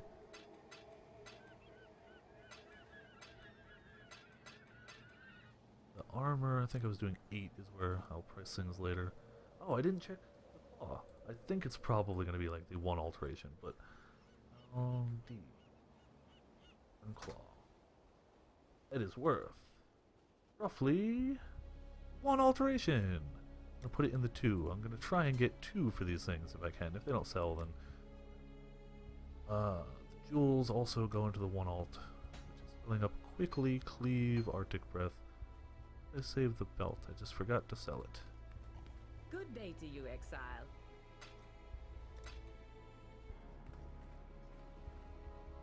And a ton of. I'm saving those maps.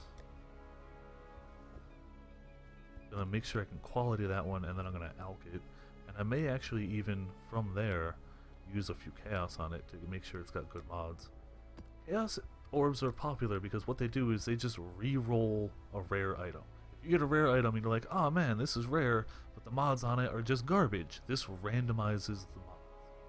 So it's a fairly simple thing, but it's a thing that, especially with high level maps, there's certain map mods that like maybe a build can't do. Like this build, if it has curse immune and high fire resist, I'm not going to want to run that map. But it's better for me to re-roll something like this map than it would be to just go, I already alked it, it's garbage now. It just doesn't, that wouldn't be too good. We got some tier 4 ones to use, but clear this out a little bit. 5 I'm keeping. 4, 4, 4, and we're going to run 11 we're holding on to as well. But the 7 we're gonna run now. Or no chisels. How many? We're gonna get 3 chisels on. 3. 1, 2, 3, and 1, 2, 3. Oops. Use it on the strand map. That's fine. And throwaway maps, of which we have quite a few. At a level 1, 3, 2. You wish to speak with me? 3, 1, 2, 3. I probably should wait till I have the 4th, because it's only 15% quality instead of 20. But we're running it, and we're alking it too. Shocked ground, that's fine. Demons don't care. Reflect physical damage, definitely don't care. They poison on hit, whatever. They're immune to curses. Okay, that could be slightly detrimental. I don't have to take this off, but it's just not going to do anything. I had a better ring, I could wear that. Anything would be better than this right now.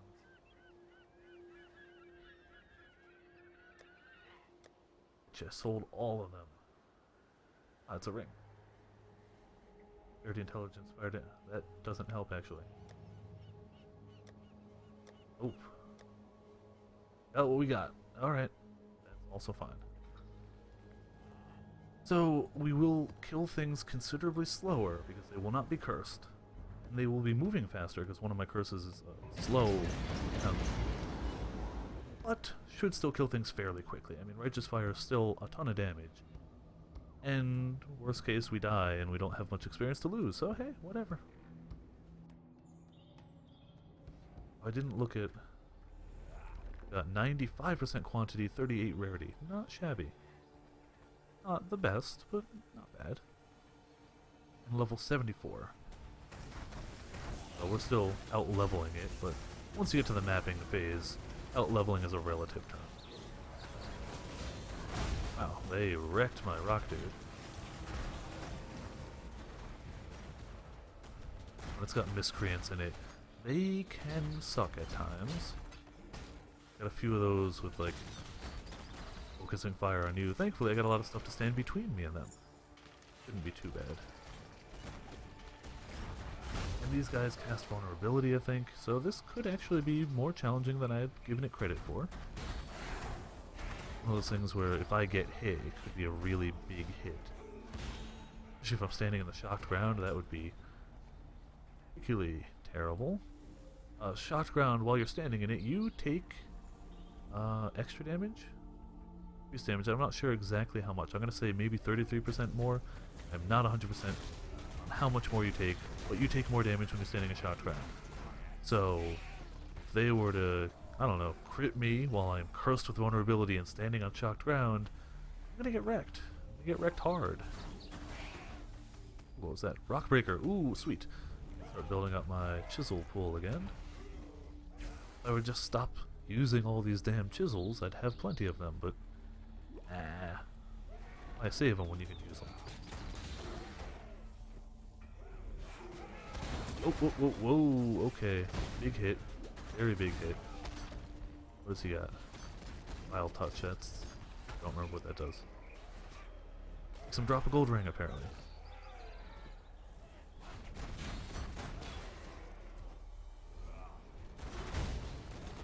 Okay, just stand right outside the range.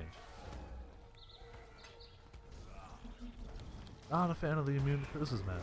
Things move way too fast. Gambler, yes, I like the Gambler. When you turn in the Gambler, it has 5, yeah. When you get 5 Gambler cards, you turn it in for any one other random divination card. Could be something you need. In all likelihood, it probably won't be. It'll probably be something garbage. I don't think you can get another Gambler from the Gambler, but I wouldn't doubt it if you could. Never actually seen. Ooh, it's rare too. Already rared. Map tier 7, that's what we're running next. And since it's already rared, I'm not going to bother to quality it. We're just going to run it as is. Powerful crits, that suck.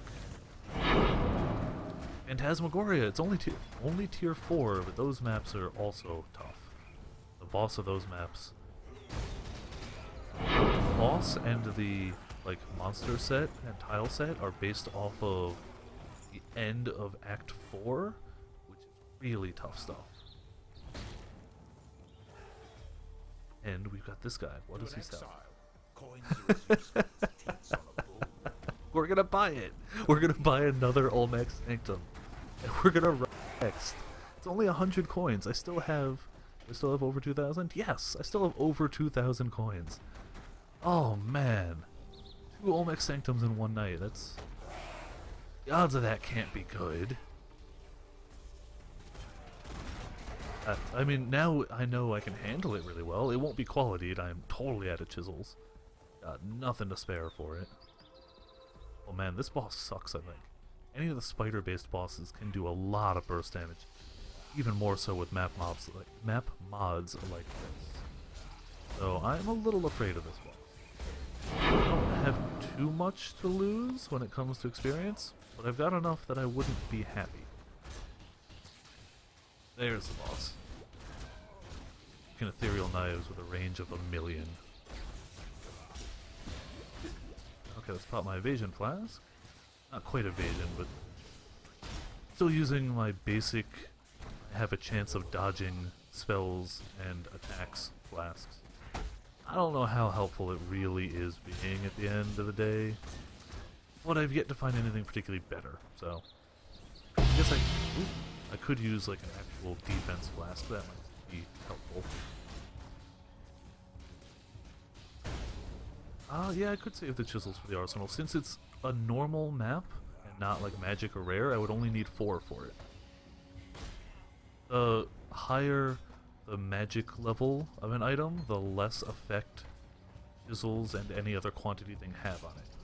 Like a normal map, each chisel gets 5%. A magic, it gets 2%, rare, it gets 1%, unique also 1%. I could save them. Pick up the mask. Greaves, no, or not pick up the Greaves.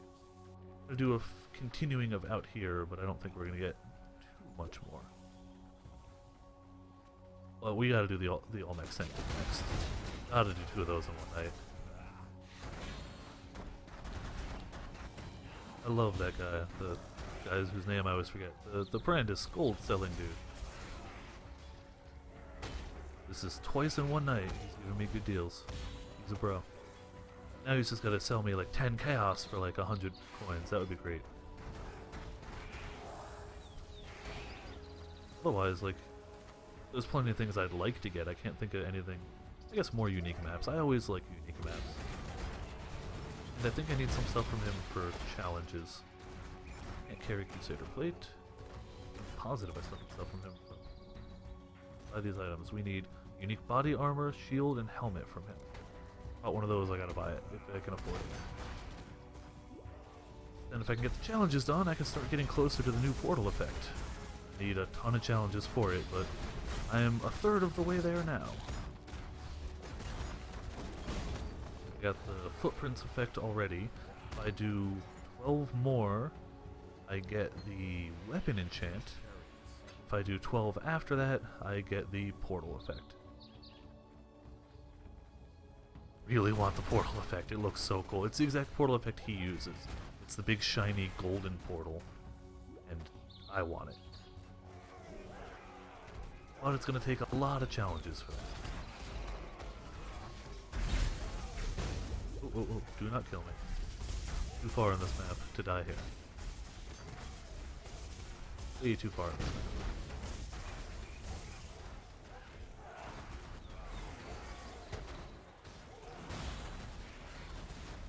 Ah, you should do a league for your first town. I mean, you don't have to. The standard league is just fine. The economy is totally broken in the standard league, just because that's where, when any of these leagues end, all the characters and items go back, excuse me, to standard. So the economy there is royally screwed. And fewer people play on it, because most people are playing on the leagues, but hey, to each their own. I like the different things the leagues have. I like the whole finding gold chest, finding this guy. But hey, however you want to play the game. As long as you're having fun, that's all that matters. And a bunch of people still playing. Scouring, not bad. A bunch of people still playing standard. These leagues usually only last a few months at a time anyway. I think they're average about 3 months. And then at the end of 3 months, this character and all the items he's got is going to go back to standard either way.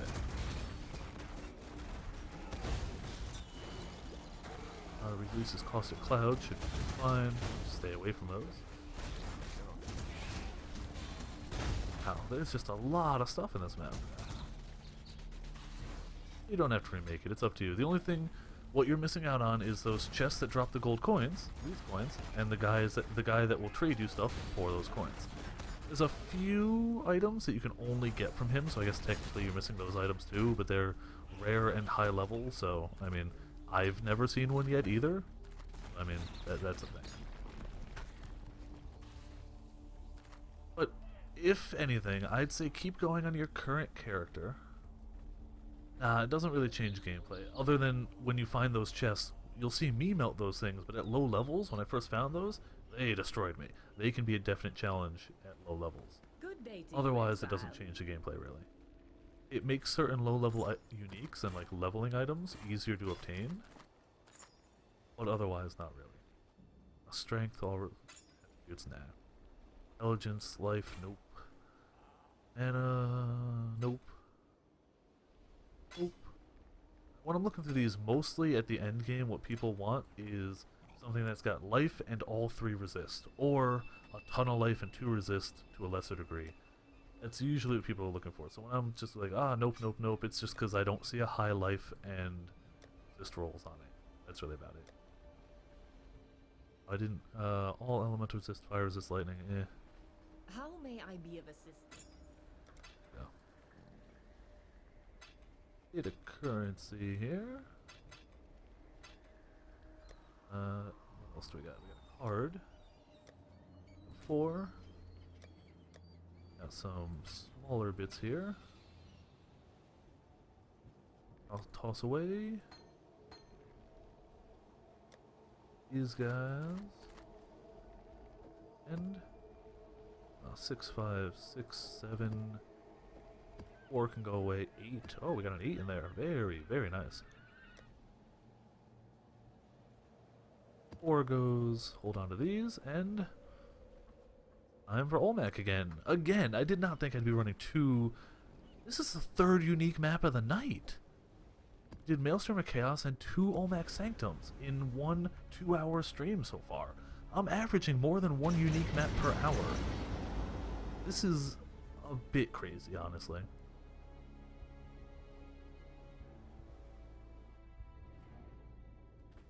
Not complaining, mind you.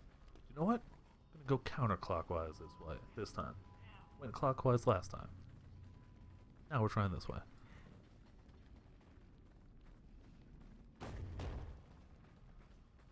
I don't think I've ever seen so many unique maps so close together in time for me. I'm sure other people have, but for me, this is new stuff. Though I have run both of these before. I have run Maelstrom of Chaos, and I have run this one before today. So they're not new maps to me, but it's still just the frequency they're popping up is pretty crazy. They already killed my dude. Some during bonds going on. Righteously fire. And slowly just whittle down the health. And there he goes. Got, again, I'm not going to pick up too many from and here. Really just jewelry. Oddly enough, belts do count as jewelry in terms of the game. Rings, amulets, and belts. So, ice went down easy. Fire, I think this one's fire? I think. Yeah, it's fire. Sweet, another chest. Do we get anything? More coins, so I can buy more unique maps from the guy. I'm hoping he's gonna sell his map. He does sell the unique map, which is his manor, and I know they just added that yesterday in the patch, so it's new even compared to all this other new content. Kinda hoping I see one of those temple map tier 6. That is just fine by me. What I recall is correct, the temple boss sucks.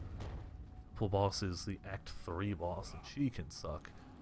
For the longest time in the closed beta, she was the final boss of the game before they added in the extra bit of Act 3. Then of course recently they've added Act 4, so there's a lot of acts to go through. A lot of bosses. But Piety, who's the one middle of Act 3, as well as Dominus at the end of Act 3, Malachi at the end of Act 4, they are really tough bosses, especially Malachi. When he came out, he was very much overtuned, I think. As was Dominus. They destroyed me. Me too down. More maps. Map 2, I'm not even gonna... Okay, I lie. I'm gonna pick it up, but... I knew. We could have done better. 2-stone ring. That has potential. A well-rolled ring or amulet is always gonna be a lot of money. Get life and tri-resist on one of those, and you're pretty golden. There are other mods to look out for, but I'm not as well versed in those. I'm not the biggest trader. I just know the basics of high life tri-resist, you're good. I know there's other types of items that people look for, but I'm not always sure. There's certain ones that you can kind of tell, like, oh, maybe it's got a lot of spell damage on it. Like that staff that had +2 to lightning gems and lightning damage and other spell damage might be worth something. That's a lot of stuff all that works together well. There are definitely people way better than me at pricing items and knowing what's valuable. You need to burn? Thank you. Bruce Glow's probably not worth it. I'm just hoping once again, the final boss gets all the good loot. See, I did a unique map yesterday called Vaults of Itsiri, which gets +2000% item rarity, and it has no monsters in it. It's just a map full of chests you can open. And I didn't get anything from that. But my stream wasn't working at the time, so I just kind of recorded it and put it up as a video. And I've been streaming during that map. Who knows what I could have gotten? Ooh, recursive bow. I don't know if that's any good. I don't know, actually. That is Roth's Reach. Increase physical damage. Oh, it's level 18, so it's probably not worth much. But skills chain plus one time and extra projectile speed on a low level bow. That's not bad.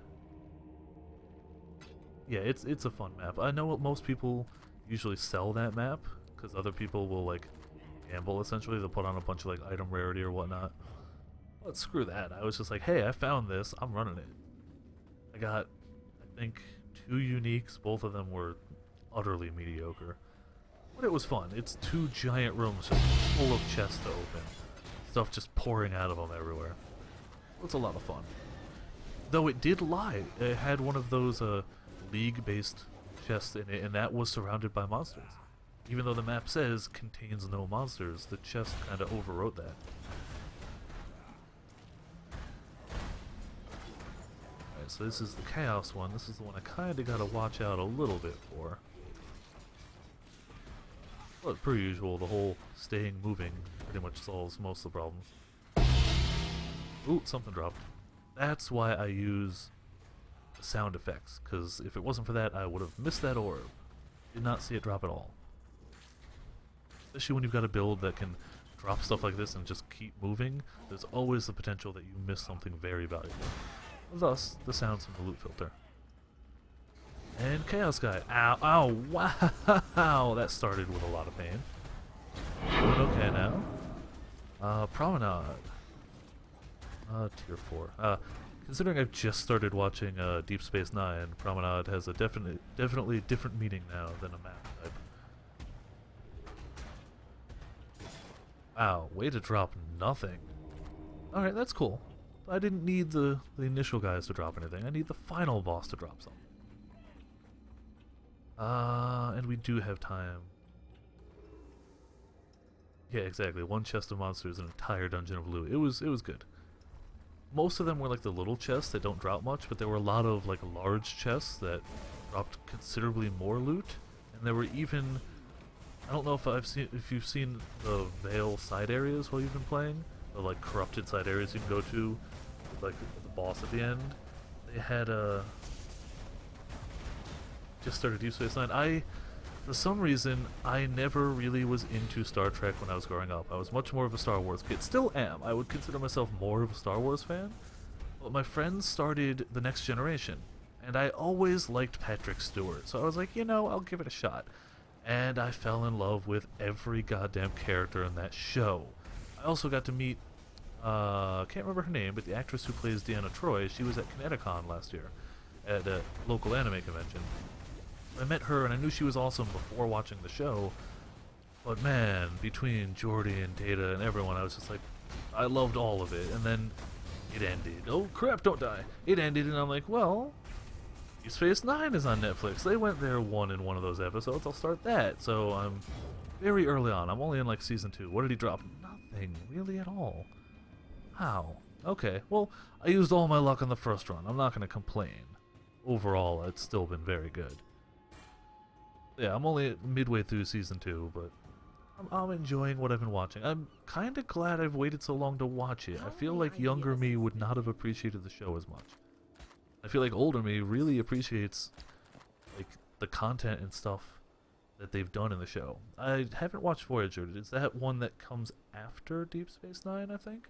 The extent of what I know of Voyager is that's the one with 7 of 9, I think. That's all I know. And I know very little of the original show, too. I'm slowly working my way through them. It makes for great watching while you're playing a game like this. Like something like this where you don't need to devote all your attention to the game at all times. And you don't need to... I think it's a good fit. So it's, but when I'm not streaming and I'm playing games like this, that's usually what I'm doing. 90 life, but only 1 resist. That's a shame. Fire, cold, nope. Lightning, yeah, not so much. Oh, I'm keeping, though I doubt it's worth anything. If I make a bow character, I am definitely leveling with that. I forgot there was a show called Enterprise, too. I don't really know anything about it. If it's on Netflix, I'm sure I will make my way to it, though. I will get there in time.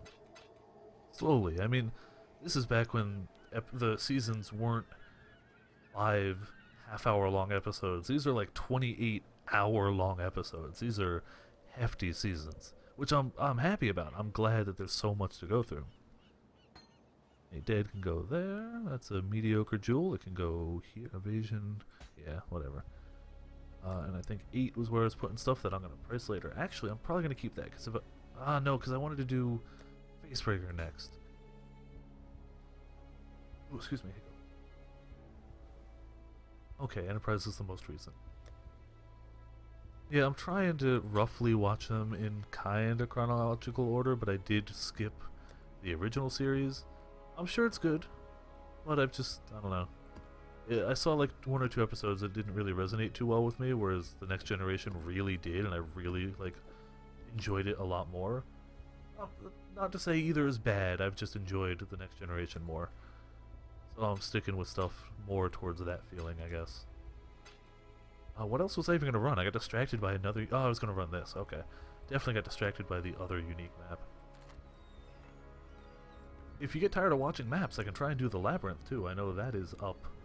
I could try for a better boot or helmet enchant. That's a thing I could try for. Till then, though, we're running this map. This is more rare monsters. I have no life or mana regeneration. That could be a pain.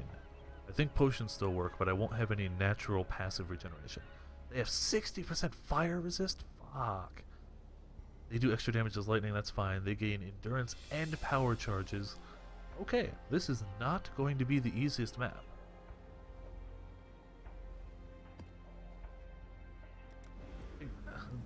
The extent, like, I know bits of the older series, a little bit. Like, I know Spock as a character, clearly. I think anybody that's into any type of nerd culture is at least slightly aware of Spock. He also shows up in the Next Generation, which is cool. I know Captain Kirk and Khan. I know that's probably all I really know. Oh, and I know George Takei was there, and I met the actress who plays Uhura. She was also at ConnectiCon last year, and some of my friends are way bigger Star Trek fans than I am, and they were really excited to meet her. So that was really cool. I don't know her character well, but she seems really nice in person.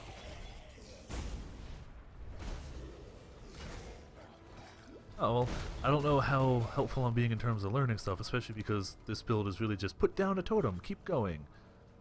This is probably not the most educational build in terms of this game, but I'm enjoying it. If I do Facebreaker next, that'll be a bit more involved, because that takes a little more. It takes a bit more, like, aura management and stuff. This is all my aura. Most builds are going to use auras that buff themselves, but since you can't really buff your totems, all my auras are curses. They added a gem last patch called Blasphemy, which lets you, instead of using a curse as a casted thing, it's an aura around me. Since I don't need to reserve mana to buff myself, I use it to debuff the enemies, which is fairly handy. And it's proven to work very well. Normally you can only have one curse active at a time, but if I can get a free second to do something, I have this ring, which says enemies can have 1 additional curse, and I have a passive node on the tree, which also says enemies can have 1 additional curse, so I am tri-cursing everything.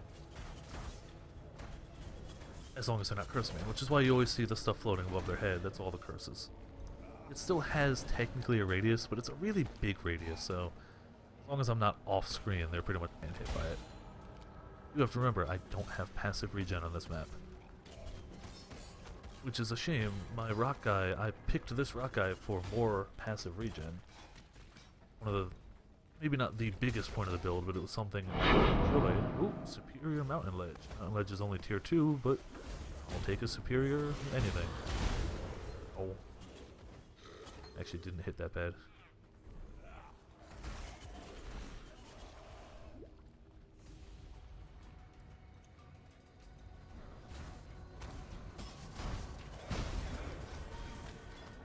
What do we got? Veil Lightning Trap level up. It's level 17 now. Okay. I've been trying to use it on bosses, but I don't think...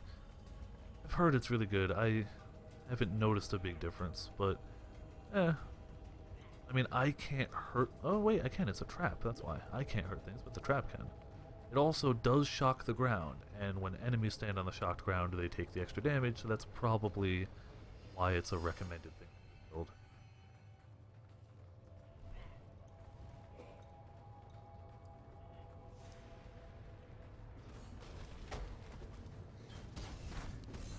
I don't remember the boss of this one. I think I ran one of these like a year or two ago. I don't remember the boss being too much of a pain.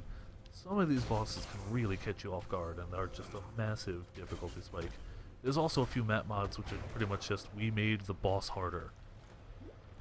Thankfully this one doesn't have any of those, so it should be alright.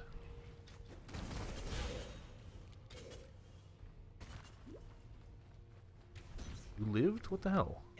Okay, now you're dead. Ooh, and a jewel. Probably a garbage jewel, but...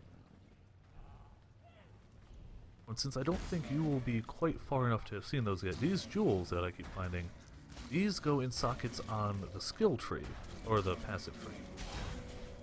They have such a wide variety of what they can roll, not all of them are really that good. I found the best luck just trying to sell off the ones I have and try and buy one that's good. This one, let's say. Increased armor and chance to knock enemies back on hit. It's not bad, but I could probably find a lot better. Hey, abandoned cavern. Is that and it is. This build scales really well with totem life, so all of my jewels will have increased totem life, some area damage, some resist, fast speed with fire skills. I don't know if that helps me play some faster, but I figured it's worth a shot. So depending on your build, those can be, like if you're doing an archer, you're going to probably want like physical damage with bows, or elemental with bows, depending on what you're doing. Or life or resist are always a good combination. It's hard to go wrong with something that gives you more life or resist.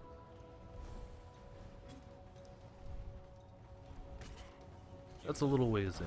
Ah, this guy. I don't like this guy's missions because I'm terrible at them.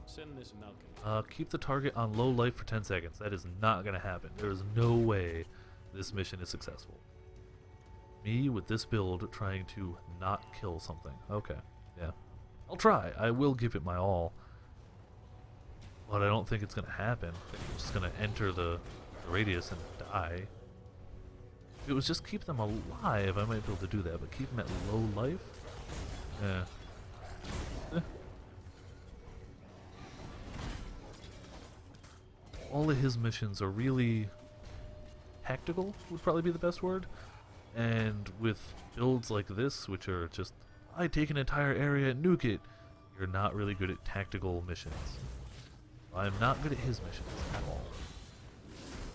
All builds have a drawback. This one has several, but that's the biggest one I've encountered. And difficulty with curse immunity. Anything that's not curseable, this build is not super friendly with.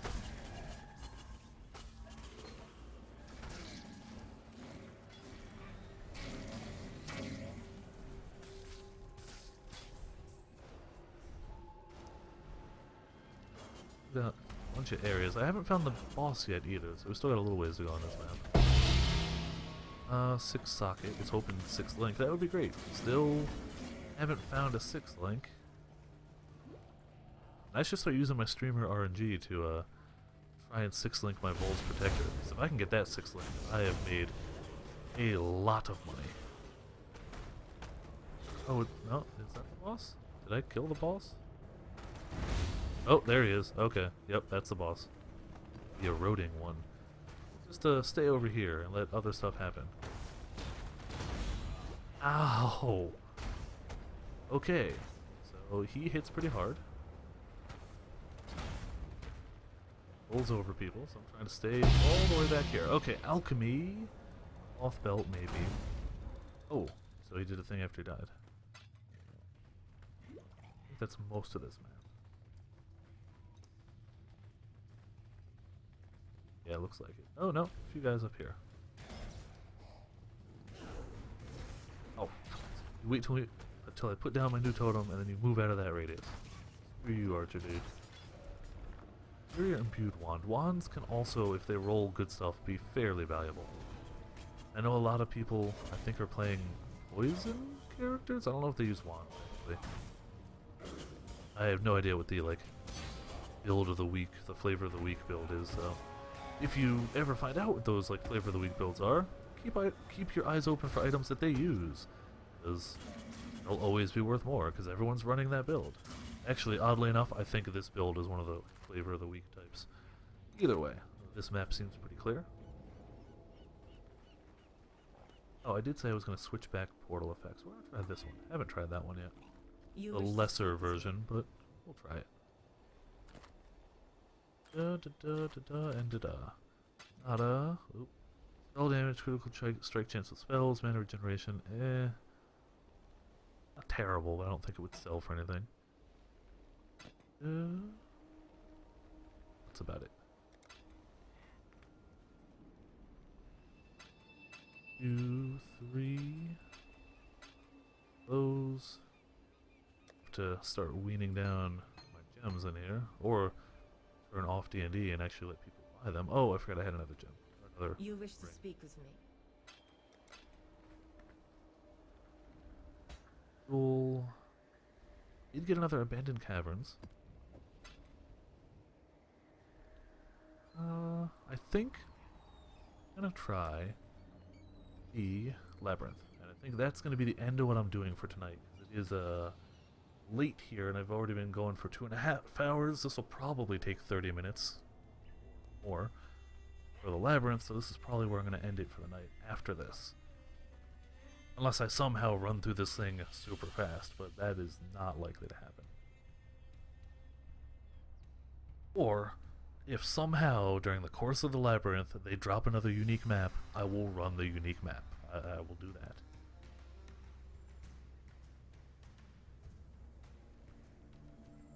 Okay. Will take a minute to load the initial labyrinth. How it goes, I don't know why. Labyrinth takes a bit to load. It's just how it is.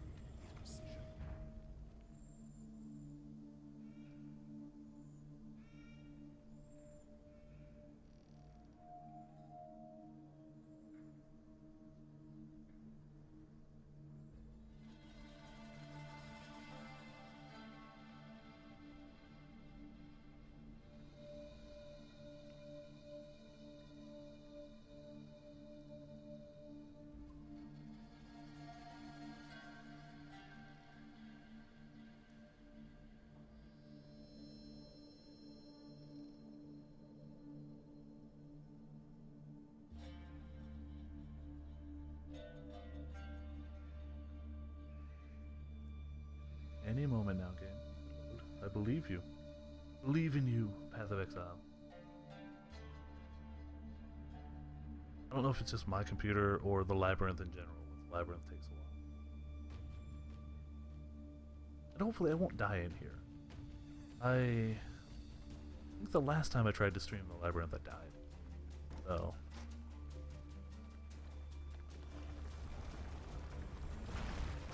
honestly, the only time this game loads slowly is the initial startup, which is a slow load, I'll agree, and when you zone into the labyrinth. The rest of the load times aren't honestly that bad.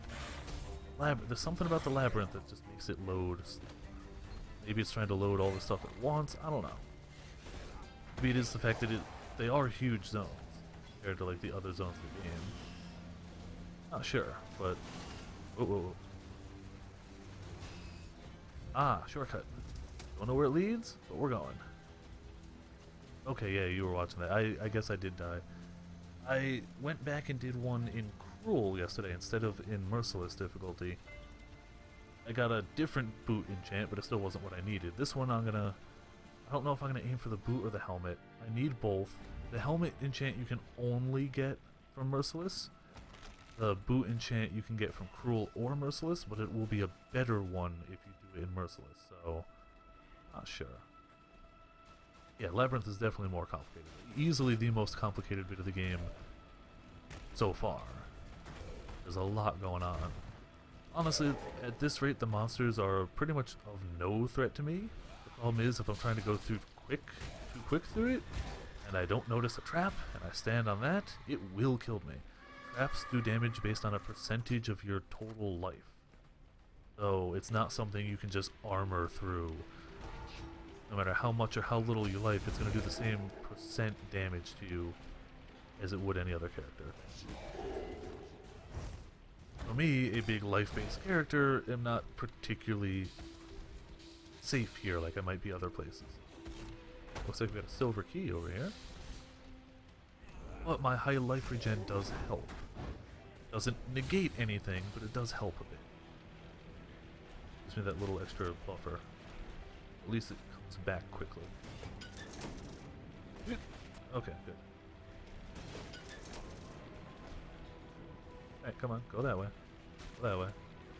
Go through. And we get a silver key. What I'm going to use it for, I don't know. Sometimes there are people who will put on the subreddit a basic map of the labyrinth, and sometimes I follow it.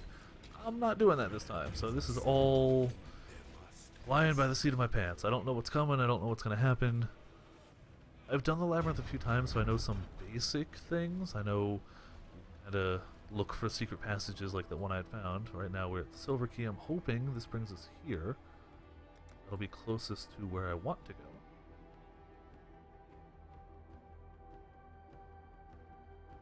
Yeah, I think I'm going to go head enchant though. That's going to be what I'm going to go for. If I can get something that'll do a bonus to righteous fire, that is another silver key in this area. That wouldn't be horrible. And if we can find Argus, that'll be good too. There's an optional boss around here. If we can find him and kill him, he drops extra keys to open more chests at the end of the labyrinth. Don't really need them. I'd rather, like, the enchant's the most important thing to me. But more loot never hurts. I'm never going to argue against it. If we can find him, we should be able to kill him. I mean, especially now that I don't have that stupid vulnerability that happened last time, definitely be fine. Turns out I think that came from hitting a dark shrine. Only in the labyrinth there are, like, dark shrines instead of the regular ones you can touch and get a buff. And they have an equal chance to debuff you as they do buff you. I must have touched one and just gotten screwed. Locked. Okay. Well, maybe this leads around.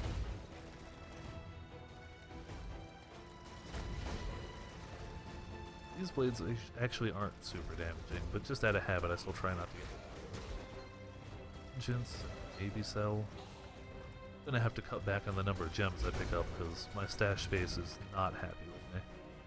And but they are selling pretty well. I mean, you don't notice now because I set up the D&D, which is if you do /D&D, people can't whisper you or you see anything in chat, so you wouldn't notice. Ooh, 2-point arrow quiver. Looks cool. Probably won't be though. We'll see. There's another silver key. So we got 2 silver keys. Asphyxia's Wrath. 2-point arrow quiver. Level 10. Increased attack speed, cold resistance, chill duration on enemies, physical damage converted to cold damage. Alright, so it's as the art would show. Reduced radius of curse skills. That's interesting. Curses on slain enemies are transferred to a nearby enemy. That's actually pretty cool. Do a ton of cold damage, and if you curse something and you kill it, it spreads like a disease. That's actually fairly cool. It's probably not worth anything.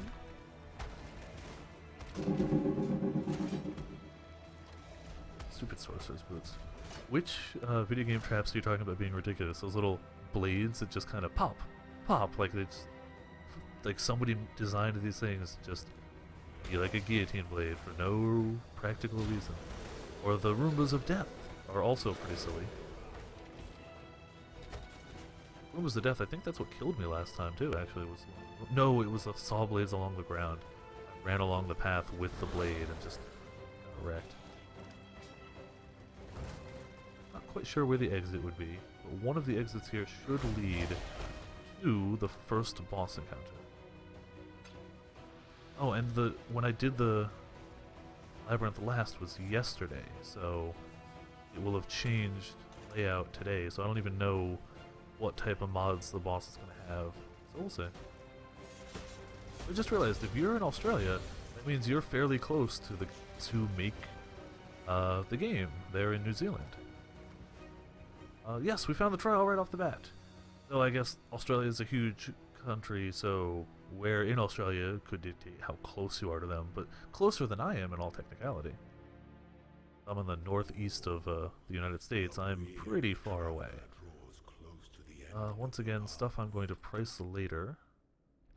Currency just gets tossed here for now. And even the maps I'm going to empty out a little bit. Well, worthless is relative. What I mean is, it's worthless in the sense of if I put it up for trade, it's only going to sell for like an alteration or if that. Something for when I'm thinking of something being worthwhile for trading, I'm looking for something that's hopefully at least an alchemy, if not a like a chaos, if not more. Like something really worthwhile would be fantastic. So he's got these guys. I like to kill these guys. You can leave stuff up intentionally to buff him, and it will make the fight harder, but he'll drop more keys in his last phase. But no. Probably could handle it though. If he gets one of the easier ones, like there's portals that'll just spawn enemies, and those are really easy. That's like a free extra key. If he gets that, I'll keep it up. But considering how badly I got wrecked the last time I tried to stream the labyrinth, I'm gonna play it a bit safer. Yes, I'm going to be a coward.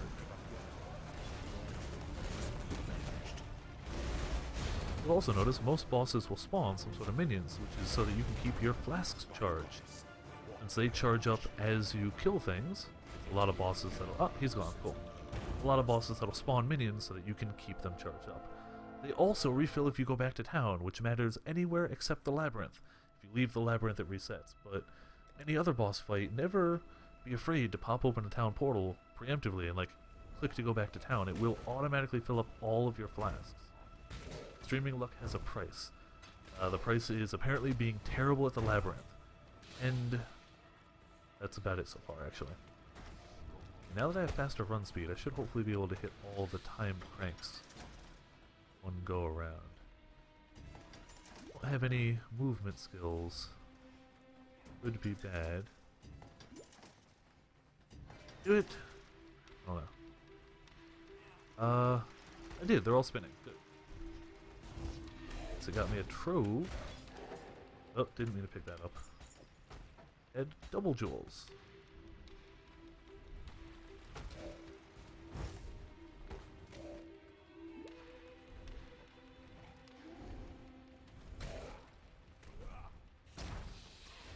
Alright, so it said this one had a golden door. Almost every time I've seen a golden door, it's meant that you have to open it. Like, every time I've seen one so far, the way forward has been behind it, but the key has been in the area right next to it. So we'll see. This is probably not the golden key, but maybe it'll be something we can unlock with one of those silver keys.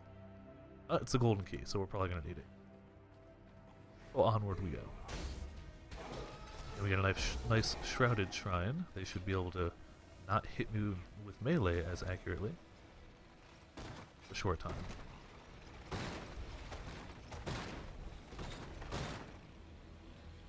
Yeah, I think even on Merciless, oh, hold on, we're going to stop it there. Run through quickly. Even on Merciless, this is only a level 68 zone, so the monster levels aren't too threatening right now. Wait for this to start up again, and we're going to stop it when the saw blades are on the side. We can just book it straight through. Probably could have been able to make it through without the time to switch, but it's there, so why not use it? No reason not to. Okay, saw blades. Those were the death of me last time. This time I'm going to actually pay attention to them and not die. Unless I do, in which case I was totally wrong. Big armor. Good skill. Not going to pick it up right now. Dash is so full of gems. I don't think anyone's going to miss that one. Oh, all other currency. Definitely picking up. A dead end. Joy.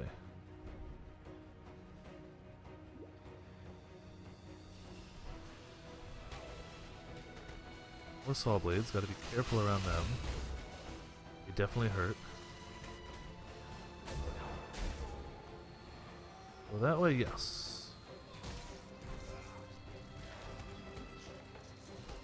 Somebody put bleeding on me. I don't know what did. Maybe the trap, actually.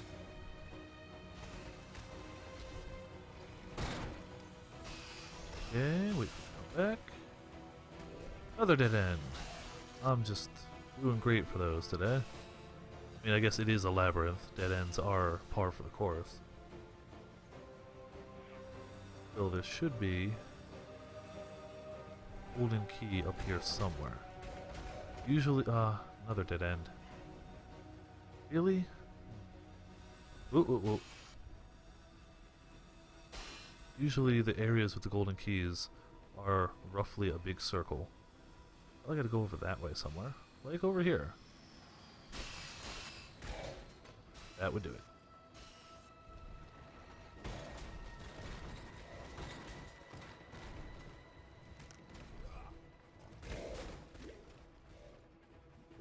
There it is, the gold key. I knew it would be over there somewhere. Usually for these areas, there's a shortcut between where you come in and where the key is, so the whole point is pretty much just go around. It's a big loop, and it works. That's a saw blade. That's also a saw blade. That is also... I guess it's all just saw blades here.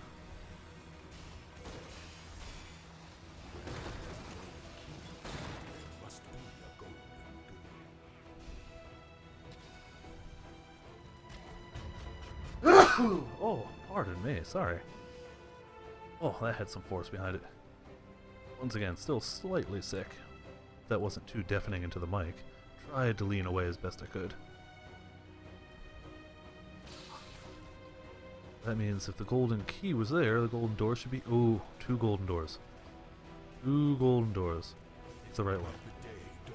Really hope this is the correct one. Unless the key can open them both, actually. Let's see. Nope. Well, hope this is the right one. Or, theoretically, maybe they both lead to the same place. If it's the way forward and you only get 1 golden key, they hope they both lead to the same place.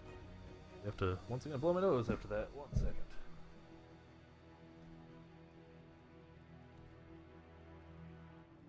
It always makes my nose go for some reason. What do we have here? Forward? Is it the way sideways?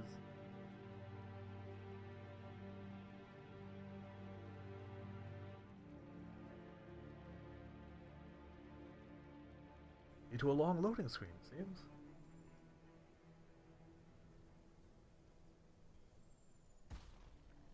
It's an outdoors one, and we are currently in a silver cache. I kind of hope that it... Like, I'm not going to actively seek out silver cache, whereas I am going to actively seek out the way forward.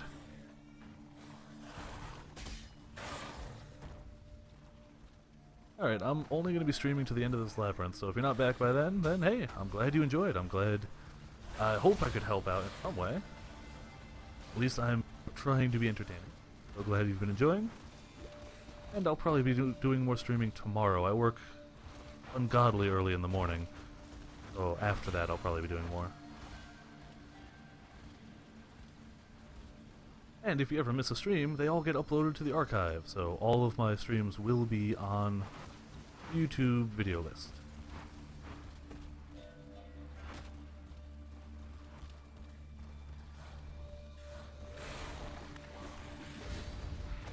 Kind of following the left wall for the moment. Hoping I either find that cache. Don't care about the poem. Really just hoping to find the exit to challenge number 2. Ooh, Corrupting Blood. These guys are so difficult if you're actually attacking yourself.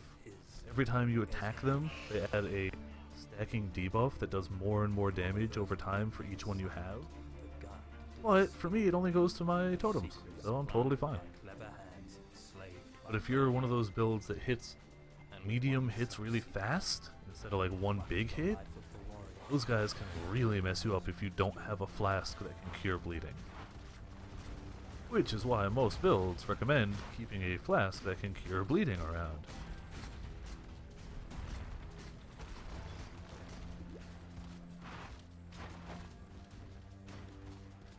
Okay, sneaking by most of those.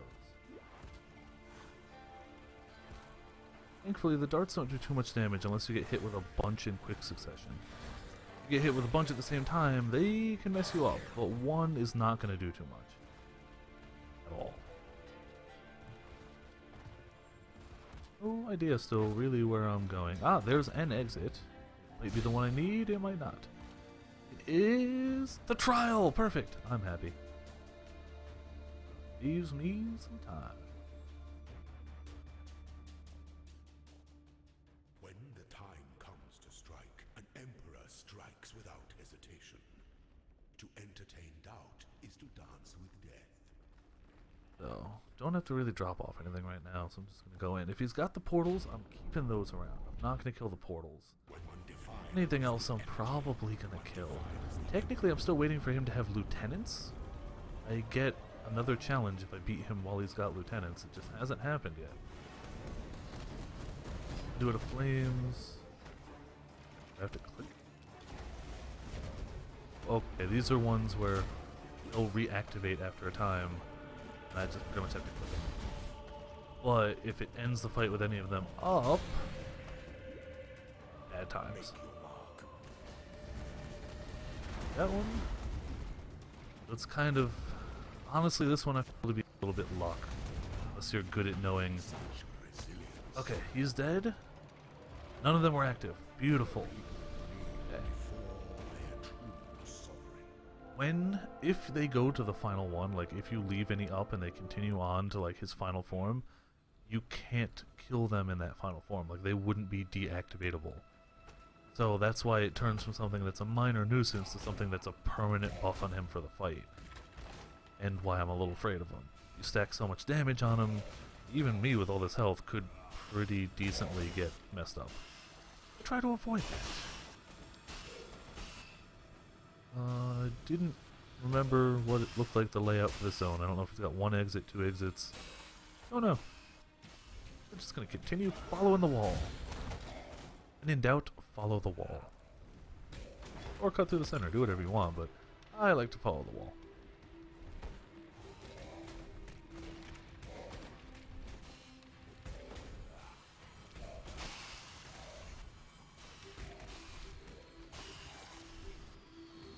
Wow, so much stuff to kill, but you know, level 68 zone, the likelihood of it dropping fantastic things is pretty low. I'm not actively trying to kill everything, I'm just kind of clearing my own path. Currency I'm always going to pick up, but... Hey, ow, ow, ow. Made it through that one. Oh, Orb of Chance. The greatest currency, but use them to buy a lot of stuff from, you know, recently. Or I've been using them for that. Should have gone left over here. We have an exit. I don't know where it's going to lead, what it's going to go to. We'll find out. Where are we? We have moved fine, because that should hopefully either there or there is the final battle. So it's still technically moving us forward. How many exits are there to this place? Only one. So the exit we find is going to move us forward.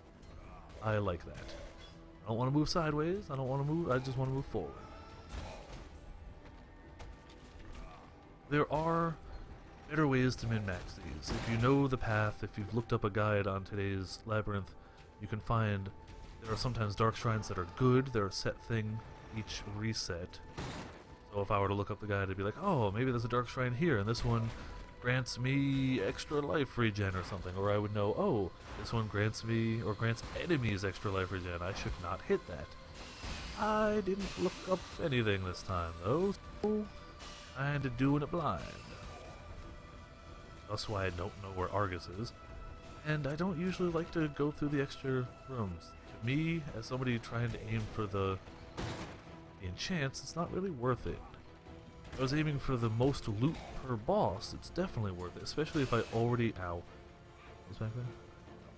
Especially if I already knew where Argus was. Spawns in only one zone, so I just didn't find him yet. What's in the artisans? I ask as it doesn't... Oh, because this guy. Nothing wonderful. Well, we will get at least one key from the boss. Even if we don't find Argus, the boss, the last guy always drops a key, even if he's not buffed.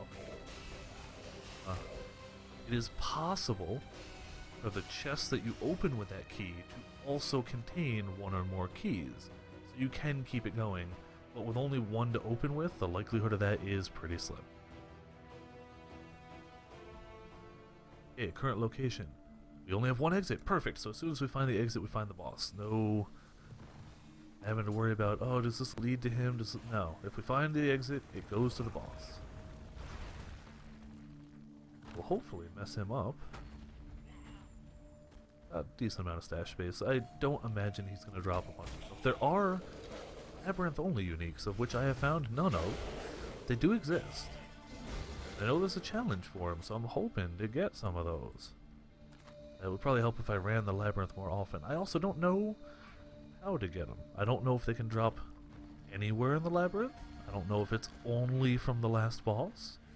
Maybe it's only from the chest after the last boss. I truly don't know. But I do know they are currently exclusive to the Labyrinth and related to a challenge, so I want them. I need all the challenges. Ow, forgot about that door. Those doors hurt really bad when they do that whole wipe bit.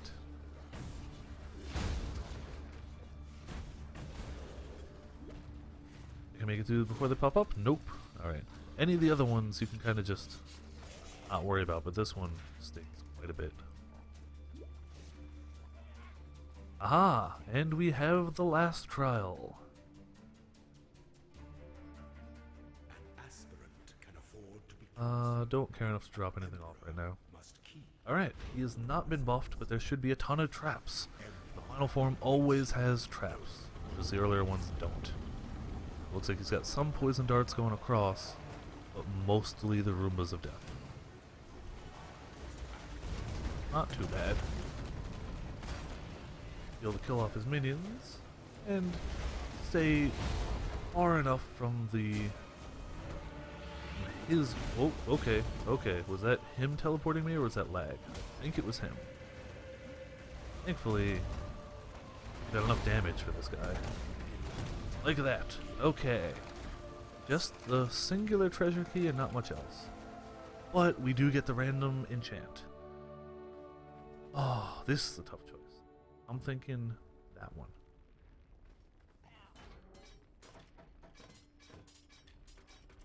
Tons of stuff, none of it useful. Whatever. Okay, so the helmet enchant. We do gloves, but there's no good glove enchants for me. There's a few okay boot enchants, but they can't be if I've hit recently or killed recently, whereas I think this might give me used clarity mana reservation. Would be great if I used clarity, and I don't. That's all for that one, and at almost 3 hours, I think that's all for the stream. This has been a really fun stream. A lot of unique maps, a lot of good times, some decent item drops, and a constant viewer to chat with. So, I am all good for this. Tonight's been a good night. I will stream more, of course, in the future. Probably tomorrow, possibly, if I can get things to working just as well. Either way, thank you for tuning in if you're watching live. Thank you for watching this if you're watching it later. And tune in for more Path of Exile at later dates.